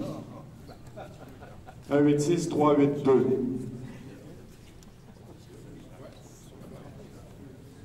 Bougez pas, on va aller vous rejoindre, mon cher monsieur. J'ai vu qu'il a regardé le plafond. Je sais pas. Bonjour, ma question s'adresse je dirais peut-être à M. Ossan, mais aussi à tous les candidats. Je suis un peu impressionné et surpris par les discours qui sont émis. On parle de Pointe-aux-Trembles comme si c'était une région qui vient d'apparaître dans le Québec. C'est comme si rien n'avait été fait. C'est comme si rien n'avait été fait pour Pointe-aux-Trembles depuis... Y a-t-il eu des personnes qui avaient le pouvoir de décision ici qui n'ont peut-être pas fait ce qu'il y avait à faire? Donc, c'était la question qu'il faut se poser et de voir, de comprendre. Mais ça, c'est déjà une question. Et le deuxième volet de ma question, c'est de dire, ben, la salle est pleine, ça veut dire que les enjeux sont vraiment importants. Les enjeux sont vraiment... parce que là, on survole beaucoup, pas des grandes questions, mais Pointe-aux-Trembles a besoin d'une attention particulière et de quelqu'un qui connaît le terroir, qui vit et qui connaît ses besoins. Est-ce que les candidats qui sont là maîtrisent dans ces méandres les plus absolus les difficultés que rencontrent les résidents, les pointeliers et les pointelières? C'est une question à deux volets. Oui, merci. Alors, je crois que M.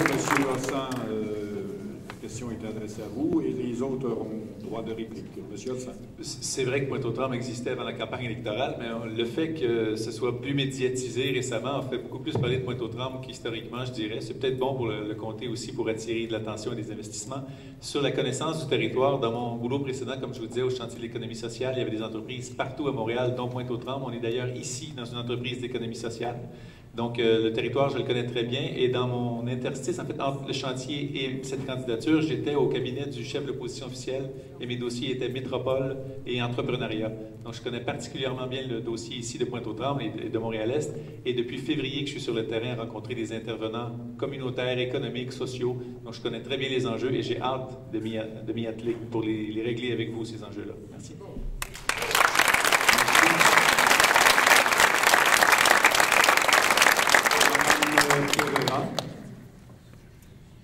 Alors, la connaissance terrain, moi je vais vous dire une chose, là, ce que je préfère faire, c'est du porte-à-porte, aller rencontrer les gens, jaser avec les organismes, j'ai déjà commencé ça.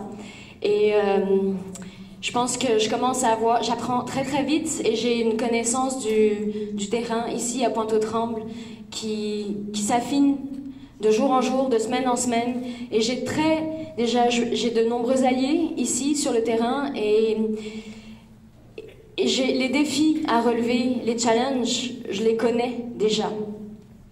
En ce qui concerne l'inaction politique, là, je vais vous dire que, en bonne française, là, je suis une tannante, une fatigante, je lâche jamais le morceau. Fait que c'est ça que vous allez avoir avec moi. Je vais pas vous lâcher, je vais jamais lâcher l'intérêt du peuple.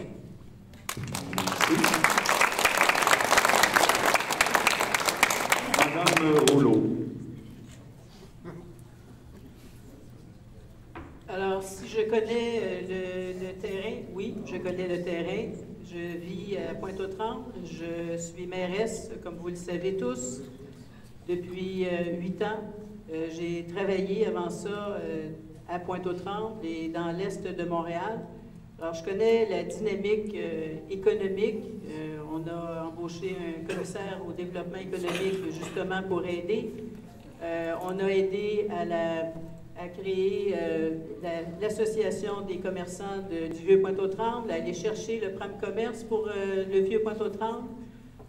On travaille énormément à développer une qualité de vie. Je l'ai fait au niveau municipal. Je veux le faire. Je veux aller chercher les outils supplémentaires et les investissements nécessaires pour le comté de Pointe-aux-Trembles, incluant Pointe-aux-Trembles et Montréal-Est. Il y a des choses qui se sont faites, certaines choses, et particulièrement au niveau municipal, parce que l'argent a pu être investi au niveau municipal. S'il vous plaît. Merci.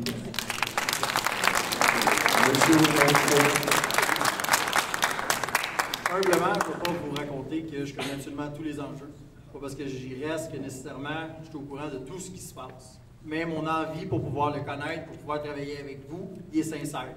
Puis ça, personne ne va pouvoir me le reprocher. Fait que c'est certain que je veux qu'on travaille tous ensemble.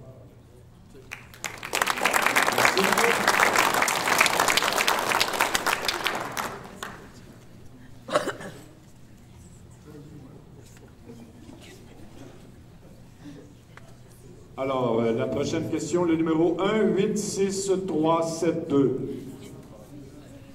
Le 186372. 186372, une fois, deux fois, trois fois.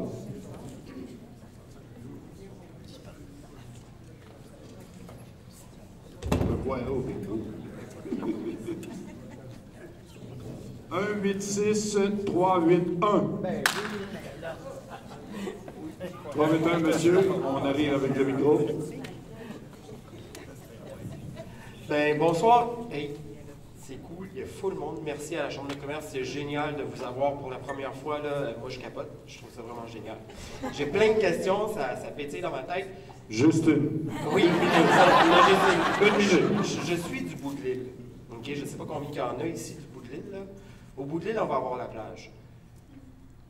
À quand, est-ce que la navette va aller finalement, Mme Rouleau, à Varennes? Est-ce qu'on peut décongestionner le bout de l'île pour nous? Est-ce qu'on peut avoir des commerces au bout de l'île? On est obligé, pour la plupart du temps, d'aller de l'autre côté, à Repentigny. On ne va pas dans le vieux Pointe-aux-Trembles. On n'y va pas parce qu'on n'a pas le temps, tout est à côté, mais il faut prendre quand même la voiture. Il faut aller traverser les ponts. Qu'est-ce qui va se passer au bout de l'île? Moi, c'est ça que je veux savoir. Merci, monsieur. À part la plage, évidemment. Je crois que Mme Rouleau, cette question s'adressait à vous.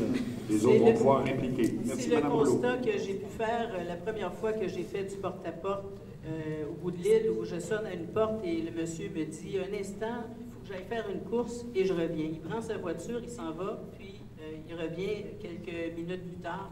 Il est allé chercher une pinte de lait. Je lui ai demandé où il avait été chercher sa pinte de lait. Et il est allé chercher sa pinte de lait à Repentigny. C'est inadmissible. Alors, il y a un travail à faire, évidemment, sur le plan municipal. Et on est contraint de ce qu'on a reçu comme quartier à l'époque, la façon que les choses se faisaient.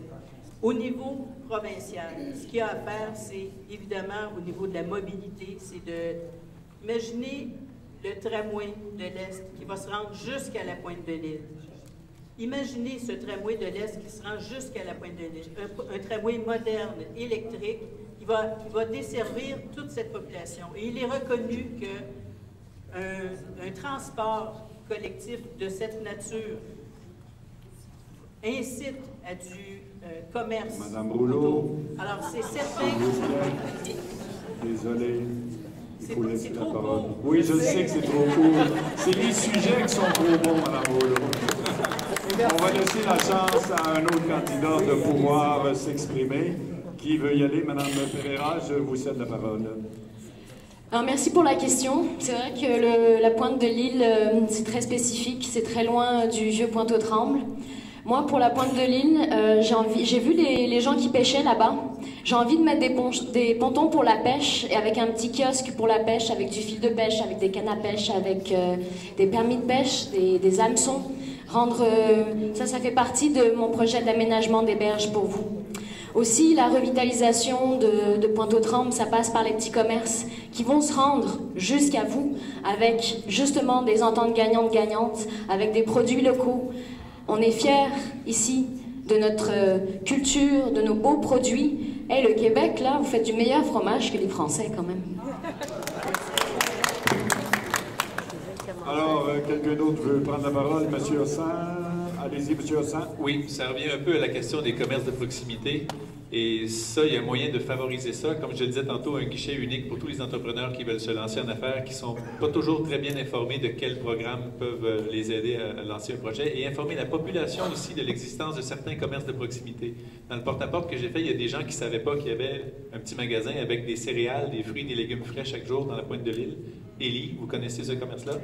Donc, c'est un commerce qui devrait être florissant et qui est peut-être méconnu dans le coin, et il faudrait aussi faire respecter les règlements. Ce commerce-là est tout à fait légal.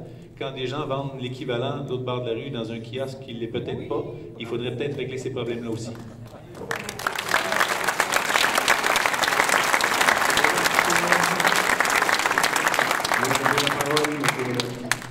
À défaut de me répéter, c'est certain que mon implication est dans le soutien avec tout le monde. Puis, ben, c'est une problématique, oui, c'est pas les premiers qui m'en parlent, mais je ne vois pas comment que, directement je pourrais amener des commerces à Pointe-aux-Trembles. Mais si on peut le faire, on va le faire ensemble. Ça va faire plaisir.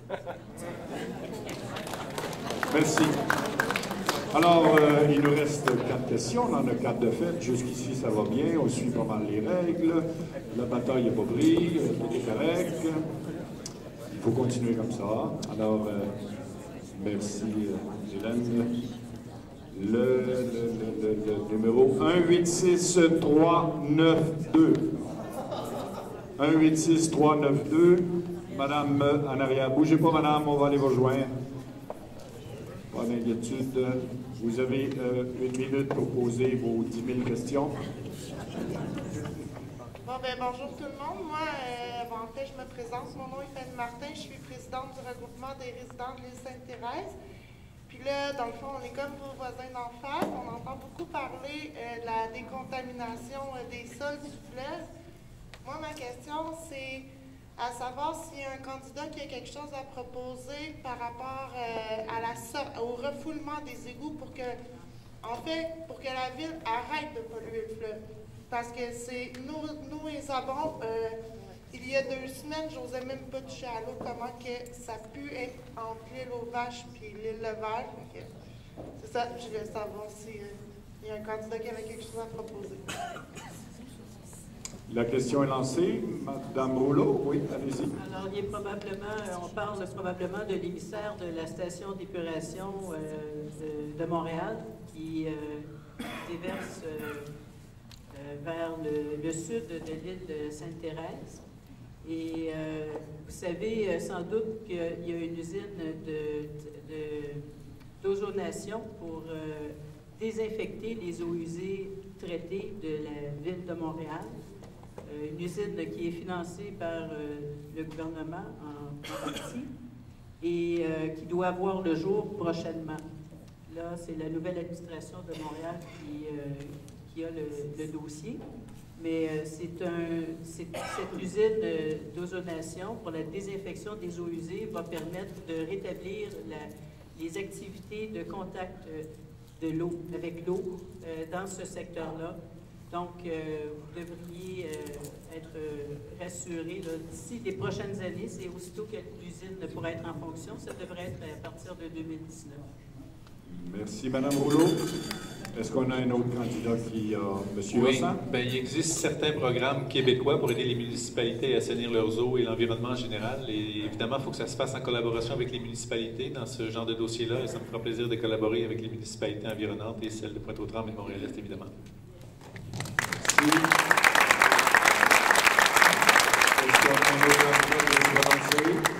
Madame Berera. Oui, juste ajouter que la contamination de l'eau, ça passe aussi par les industries lourdes et polluantes qu'il y a tout autour.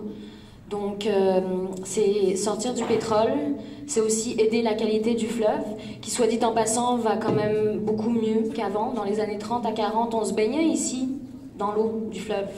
Puis c'est vrai qu'avec le développement des maisons et industriels, on a tout mis dans le fleuve au lieu de traiter les eaux.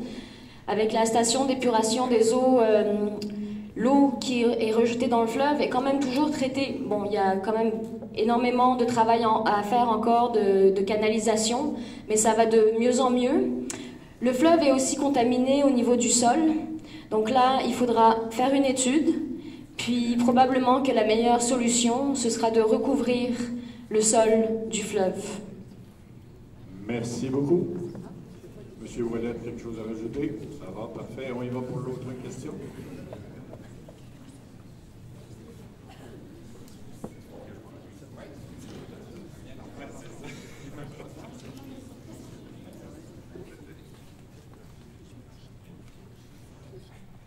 Un 86387. Monsieur là-bas dans le fond, Steve.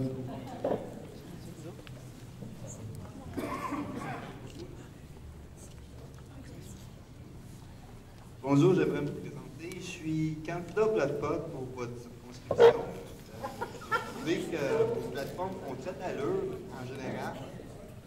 Je prends en considération tout ce que vous proposez. Ma question, est-ce que Pointe-aux-Trembles allait en prendre part après l'égalisation à l'industrie, à la culture, du chanvre, comme Sainte-Thérèse, parce que ça fait partie de notre tradition, de notre histoire du Québec, cachée et méconnue.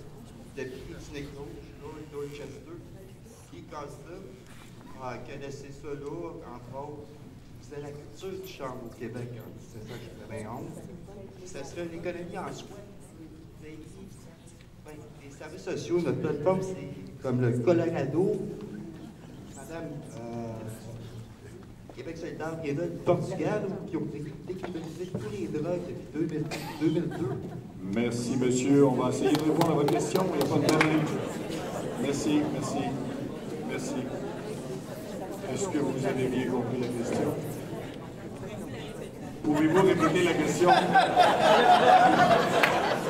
Si je résume, est-ce que vous allez fumer un joint le 17 octobre? Je m'avance peut-être un peu, là, mais, non, sérieusement, la loi au niveau du POC le 17 octobre prochain, monsieur demandait si, je ne sais pas, vous avez une position là-dessus, tout simplement. Ben, est-ce qu'on va en cultiver ici, peut-être sur nos terrains? Madame Rouleau, allez-y, vous me sortez là. Il n'est pas vraiment question de développer la culture du chanvre ou du cannabis sur l'île Sainte-Thérèse, mais plutôt l'île Sainte-Thérèse doit être ouverte à la population. On sait qu'il y a déjà des gens qui y vivent, certains légalement, d'autres moins légalement. L'île Sainte-Thérèse, en devenant un site récréo-touristique, va attirer de 300 à 800 000 personnes par année. Alors, quand on parlait de développement économique, quand on parle de la pointe de l'île et du potentiel qui existe, et qu'on parle de zone d'innovation, l'île Sainte-Thérèse fait partie de cette zone d'innovation et de ce potentiel récréo-touristique. Merci, Mme Rouleau. D'autres commentaires?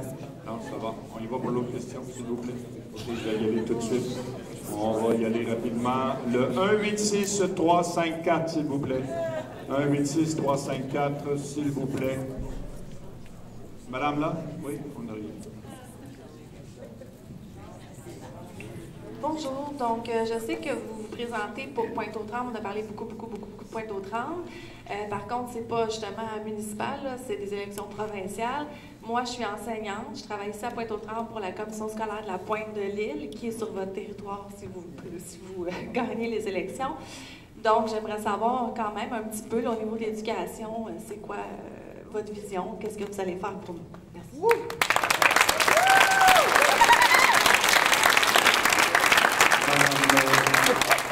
Madame Pereira a l'air prête à répondre. Mais l'éducation, c'est primordial. Moi, je dois beaucoup à l'éducation française grâce au président socialiste François Mitterrand qui a permis à tous les jeunes Français d'avoir une excellente éducation. Je viens d'une famille modeste, fait que je sais que l'éducation, c'est la porte de sortie vers l'avenir, c'est un tremplin. Donc, Québec solidaire s'engage à la gratuité scolaire du CPE au doctorat. Et je pense aussi que s'éduquer, c'est toute la vie. Donc, à l'école, oui, mais aussi développer l'éducation citoyenne et développer la curiosité, développer ses habiletés dans plusieurs domaines tout au cours de sa vie. C'est fini le temps où on faisait une carrière de 40 ans dans le même secteur. Fait qu'il va falloir apprendre toute notre vie et c'est beau. Merci. Un autre candidat, Madame Rouleau. L'éducation est primordiale dans une société. C'est la base de notre richesse.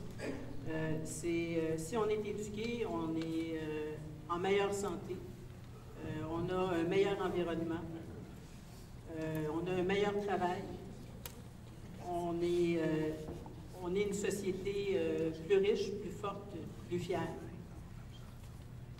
On veut que les enfants puissent débuter l'école plus jeunes, à 4 ans. on veut rétablir les budgets pour que les spécialistes, qu'on ait des orthophonistes, des spécialistes dans nos écoles, budgets qui ont été dramatiquement coupés et qui ont fait en sorte qu'on n'est plus capable de bien diagnostiquer nos enfants. Lorsqu'ils ont des problèmes, on n'est plus capable de les rattraper.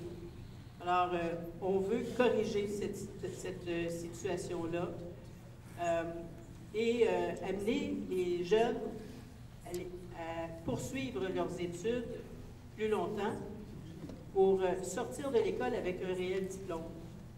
Alors, ça demande de l'encadrement, ça demande des ressources. Madame Rouleau, je dois céder la parole à M. Hossan. Qui ont été coupés. Oui, merci beaucoup.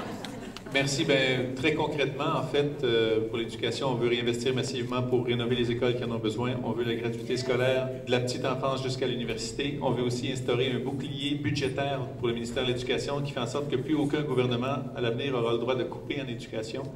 Et chose certaine...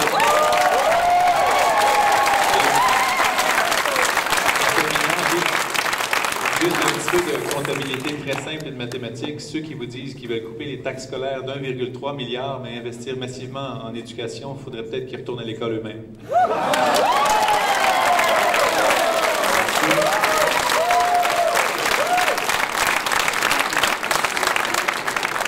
Monsieur Ouellette, vous avez la parole. L'éducation, c'est certain que c'est un autre volet qui est très important. Justement, il aurait pu très bien faire partie ici de la discussion. Dans le fond aussi, il faut encourager les professeurs comme vous, qui d'ailleurs qui est d'une vocation, il faut encourager la prochaine génération à suivre le pas, et encourager les jeunes justement au décrochage, et de continuer aussi soit un retour à l'école. Personnellement, moi j'ai refait un retour à l'école à l'âge de 30 ans, et justement ça me donne un autre positionnement, puis je peux, donc je l'encourage totalement, puis félicitations. Merci. Merci beaucoup.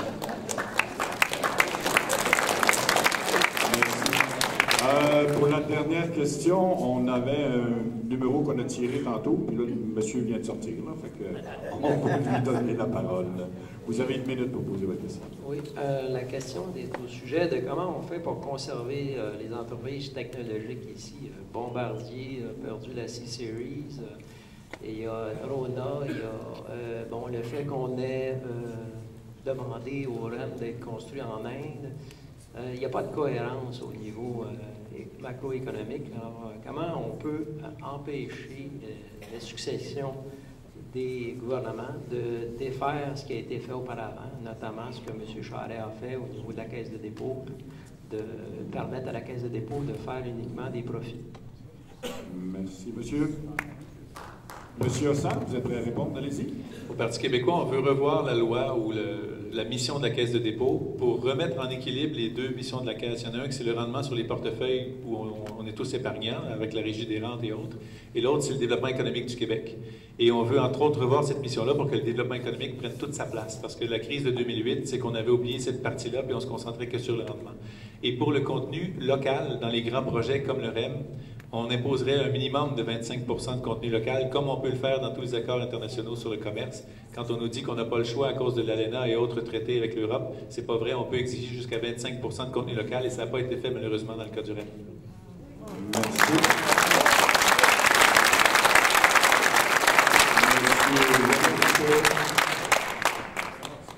J'ai cru comprendre qu'il y avait cette question-là qui s'adressait particulièrement à mon gouvernement, à mon parti. Dans le fond, je vais être bien honnête, il y a beaucoup de choses qui m'interpellaient dans ce que vous avez dit. Puis, je vais m'assurer de ne pas répondre absolument à n'importe quoi. J'aimerais vraiment approfondir la question. Si c'est possible, on pourra en rediscuter. J'aimerais avoir d'autres informations. Mais présentement, je ne peux pas répondre à ça. Madame Rouleau, oui, allez-y. Bien, la question du REM, par exemple, nous, on est pour poursuivre les travaux du REM, poursuivre ces travaux dans l'Ouest et desservir la région de Montréal. Et la décision qui avait été prise, nous, on la remet en question pour qu'il y ait du contenu local, effectivement, dans les prochains achats qui seront faits par le REM.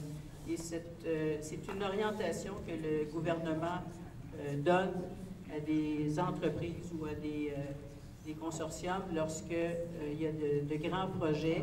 Le gouvernement a la possibilité de dire « nous voulons du contenu local » et de déterminer les paramètres de ce contenu. Alors, c'est ce que nous voulons faire. C'est ce que nous allons faire, le gouvernement de la Coalition Avenir Québec. Merci, Mme Rouleau.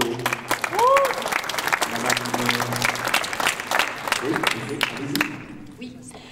Alors, l'économie locale aussi, c'est de donner les moyens de ses ambitions.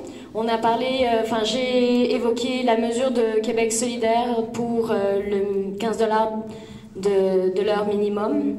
C'est vraiment insuffler une synergie positive, une dynamique qui va vers le développement de l'économie locale et des fleurons aussi québécois. Donc c'est les protéger et ça va aussi avec récupérer notre souveraineté au Québec, de pouvoir ne pas être dépendant des accords commerciaux internationaux, c'est faire partie à part entière, être un décideur souverain des accords commerciaux qu'on va passer à l'international et établir nos règles selon nos principes et selon nos valeurs qui sont l'équité et le respect du travailleur.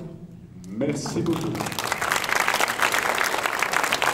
Alors, les questions du public, c'est terminé. Merci beaucoup. Je sais que tout le monde aurait eu une question, mais on n'a pas le temps, malheureusement.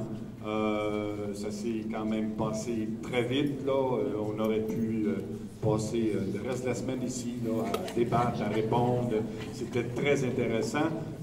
Pour l'instant, je crois que nos 4 candidats méritent une très bonne main d'applaudissements.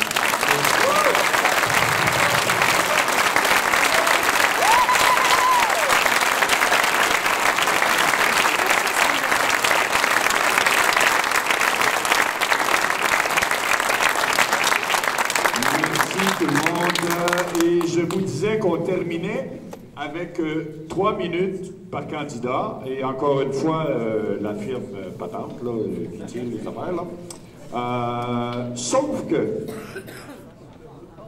on a rajouté une petite question surprise. Ben, rien de grave, rien de grave. Mais la question qui tue. Le 2 octobre.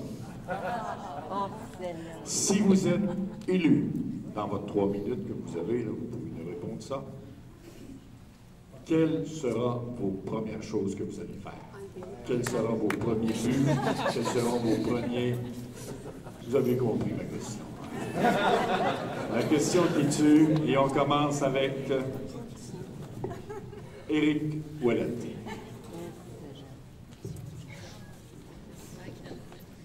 Bon, dans le fond, si je peux commencer avec la question. Le 2 octobre, une fois élu, ben, je vais prendre rendez-vous avec ma mairesse, parce qu'elle est très occupée des enfants.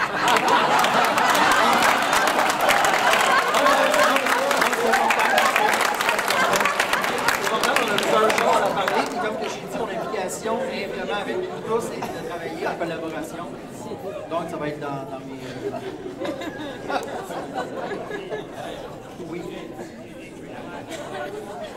Bien entendu, oui, Montréalais, c'est juste que votre agenda était moins occupé.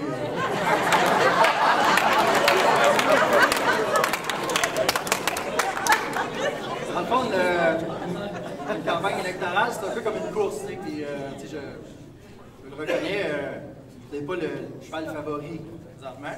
Je vais pas les rire, par contre. C'est ça, je suis moins connu. Quand on regarde les décors, j'ai beaucoup moins de pancartes. Hein? Mais ça, en fond, je me dis, c'est peut-être pas mal parce que vous allez voir moins vite de voir ma face.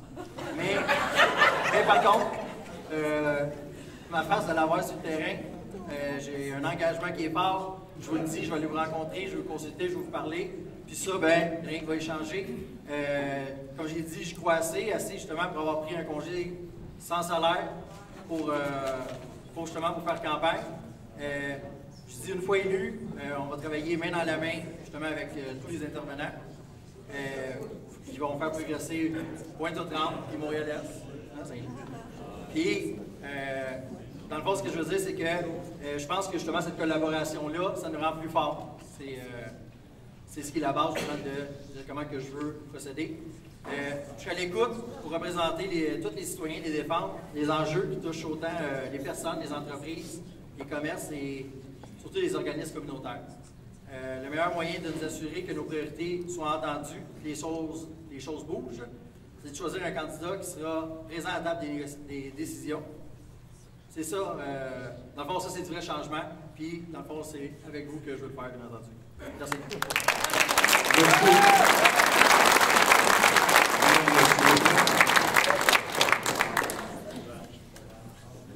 Monsieur Hossens, s'il vous plaît, vous avez 3 minutes. Merci. Bien, la première chose que je ferai le 2 octobre, c'est de convoquer ou d'inviter tout le monde, tous les intervenants sociaux, communautaires, économiques du coin pour se refaire une bonne idée des dossiers prioritaires et aussi de mettre en place un genre de structure d'assemblée publique fréquente avec la population pour avoir le pouls des citoyens en permanence, pas juste pendant une campagne électorale, mais tout le temps et de façon régulière tout le long du mandat.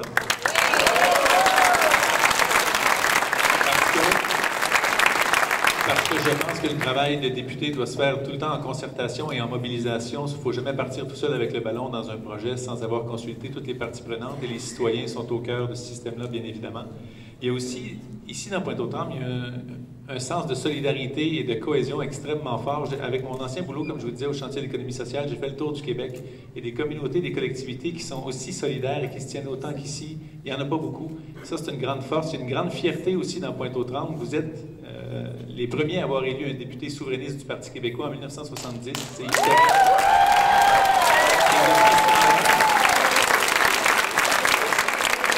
Depuis ce temps-là, vous réalisez des députés souverainistes et ça, pour moi, c'est une grande fierté aussi et j'espère que vous continuerez cette extrêmement bonne pratique d'élection. Et en fait, pour parler d'élection elle-même, le choix dans cette élection-là, il est clair. Il y a des gens qui offrent des services publics forts pour vous et il y a des gens qui offrent des baisses d'impôts, mais des coupures de services aussi. Il faudra leur demander lesquels ils veulent couper en priorité. Mais on ne peut pas promettre de baisser les taxes et de garder des services publics, ça ne fonctionne pas. Donc, il y a un choix qui est très clair. Le Parti québécois a fait le choix d'un gouvernement fort pour les citoyens.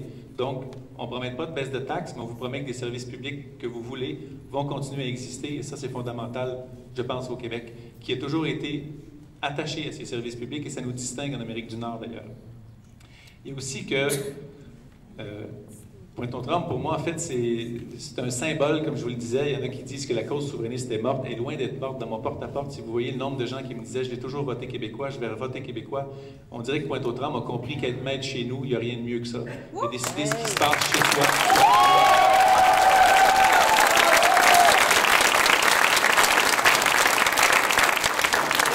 Je peux vous assurer que le 2 octobre, avec la priorité que je vous ai mentionnée tantôt, une autre de mes priorités, ça va être de reprendre le bâton du pèlerin pour faire remonter cette cause-là, parce qu'à chaque fois qu'on en parle, en 1980 et en 1995, c'est pas le camp du non qui gagnait dans les appuis, c'est le camp du oui qui gagnait dans les appuis. Et donc, quand on parle de souveraineté, les gens comprennent pourquoi on est toujours mieux de décider soi-même son propre avenir. Donc, merci beaucoup tout le monde, et au plaisir de vous voir sur le terrain.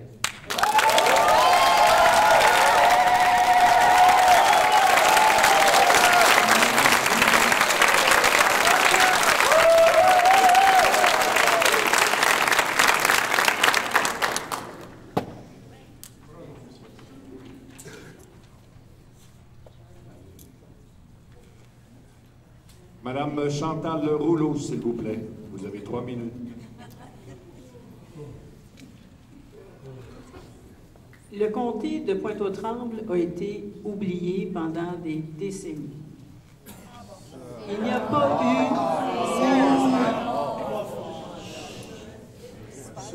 pas eu d'investissement sur le territoire du comté de Pointe-aux-Trembles dans les dernières décennies. Les derniers développements qui ont eu lieu effectivement au niveau municipal. J'ai eu le plaisir et l'honneur d'être, et je suis toujours jusqu'au 1er octobre, mairesse de l'arrondissement de Rivière-des-Prairies, Pointe-aux-Trembles. J'ai défendu notre territoire tous les jours, avec énormément d'ardeur. énormément de travail. J'ai été au comité exécutif de la Ville de Montréal. Et tous les jours, je rappelais aux gens en poste que l'Est de Montréal existe et que l'arrondissement, on peut parler de l'arrondissement aussi, Rivière-des-Prairies, Pointe-aux-Trembles existe, la Pointe de l'Île existe, Pointe-aux-Trembles existe et Montréal-Est existe. C'était oublié aussi à la Ville. Ça a été oublié au gouvernement. Il faut maintenant une voix forte. Une voix forte au gouvernement. Au gouvernement de la coalition Avenir Québec, souhaitons-le.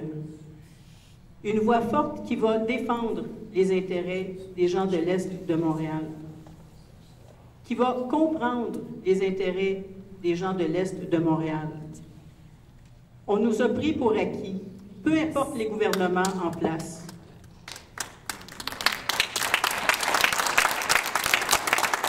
Et je suis persuadée, et c'est ce que moi aussi j'entends beaucoup de choses sur le terrain, parce que moi aussi je fais beaucoup de terrain, et j'en fais depuis longtemps d'ailleurs.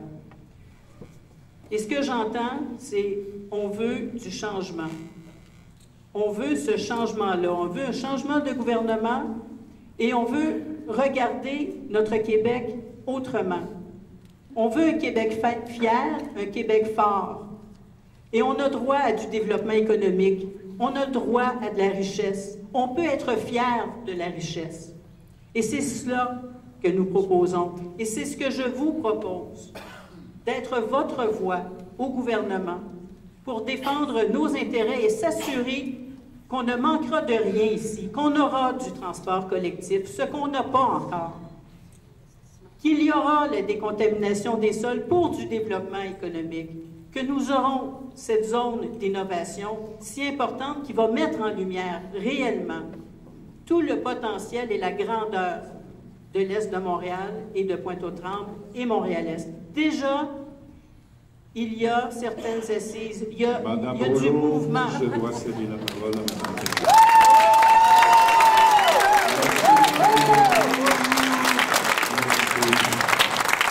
Je vous invite à marquer l'histoire.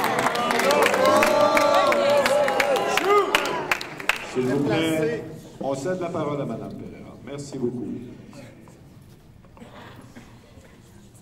Bon, encore une fois, je veux vous remercier d'être là. Moi, le 2 octobre, je commence direct la politique autrement. Ça veut dire quoi? Ça veut dire que, oui, on fait des assemblées démocratiques. T'as-tu lu mon tract de pré-campagne, Jean-Martin? Mais pas seulement la consultation, mais les sous. Je vais directement dédier une partie du budget du comté pour des projets des citoyens. Parce que quand les citoyens s'organisent pour monter des projets dans leur quartier, dans leur communauté, pour leur quartier, pour leur communauté, mais il faut les aider. Il ne faut pas leur dire bon, on va réfléchir. Non, non. Vous me présentez un projet concret, qui a du bon sens, vous vous investissez dedans, mais je vais vous financer vos projets. Gabriel Nadeau-Dubois fait déjà ça dans Gouin, fait que je vais suivre son exemple. Aussi, faire de la politique autrement, c'est arrêter de parler de projets pendant des dizaines d'années, c'est les concrétiser. Moi, à chaque fois qu'on me donne un projet, même s'il est difficile, je l'ai toujours réalisé en 8 mois. Fait que, challengez-moi là, essayez-moi pour voir, vous n'allez pas être déçus.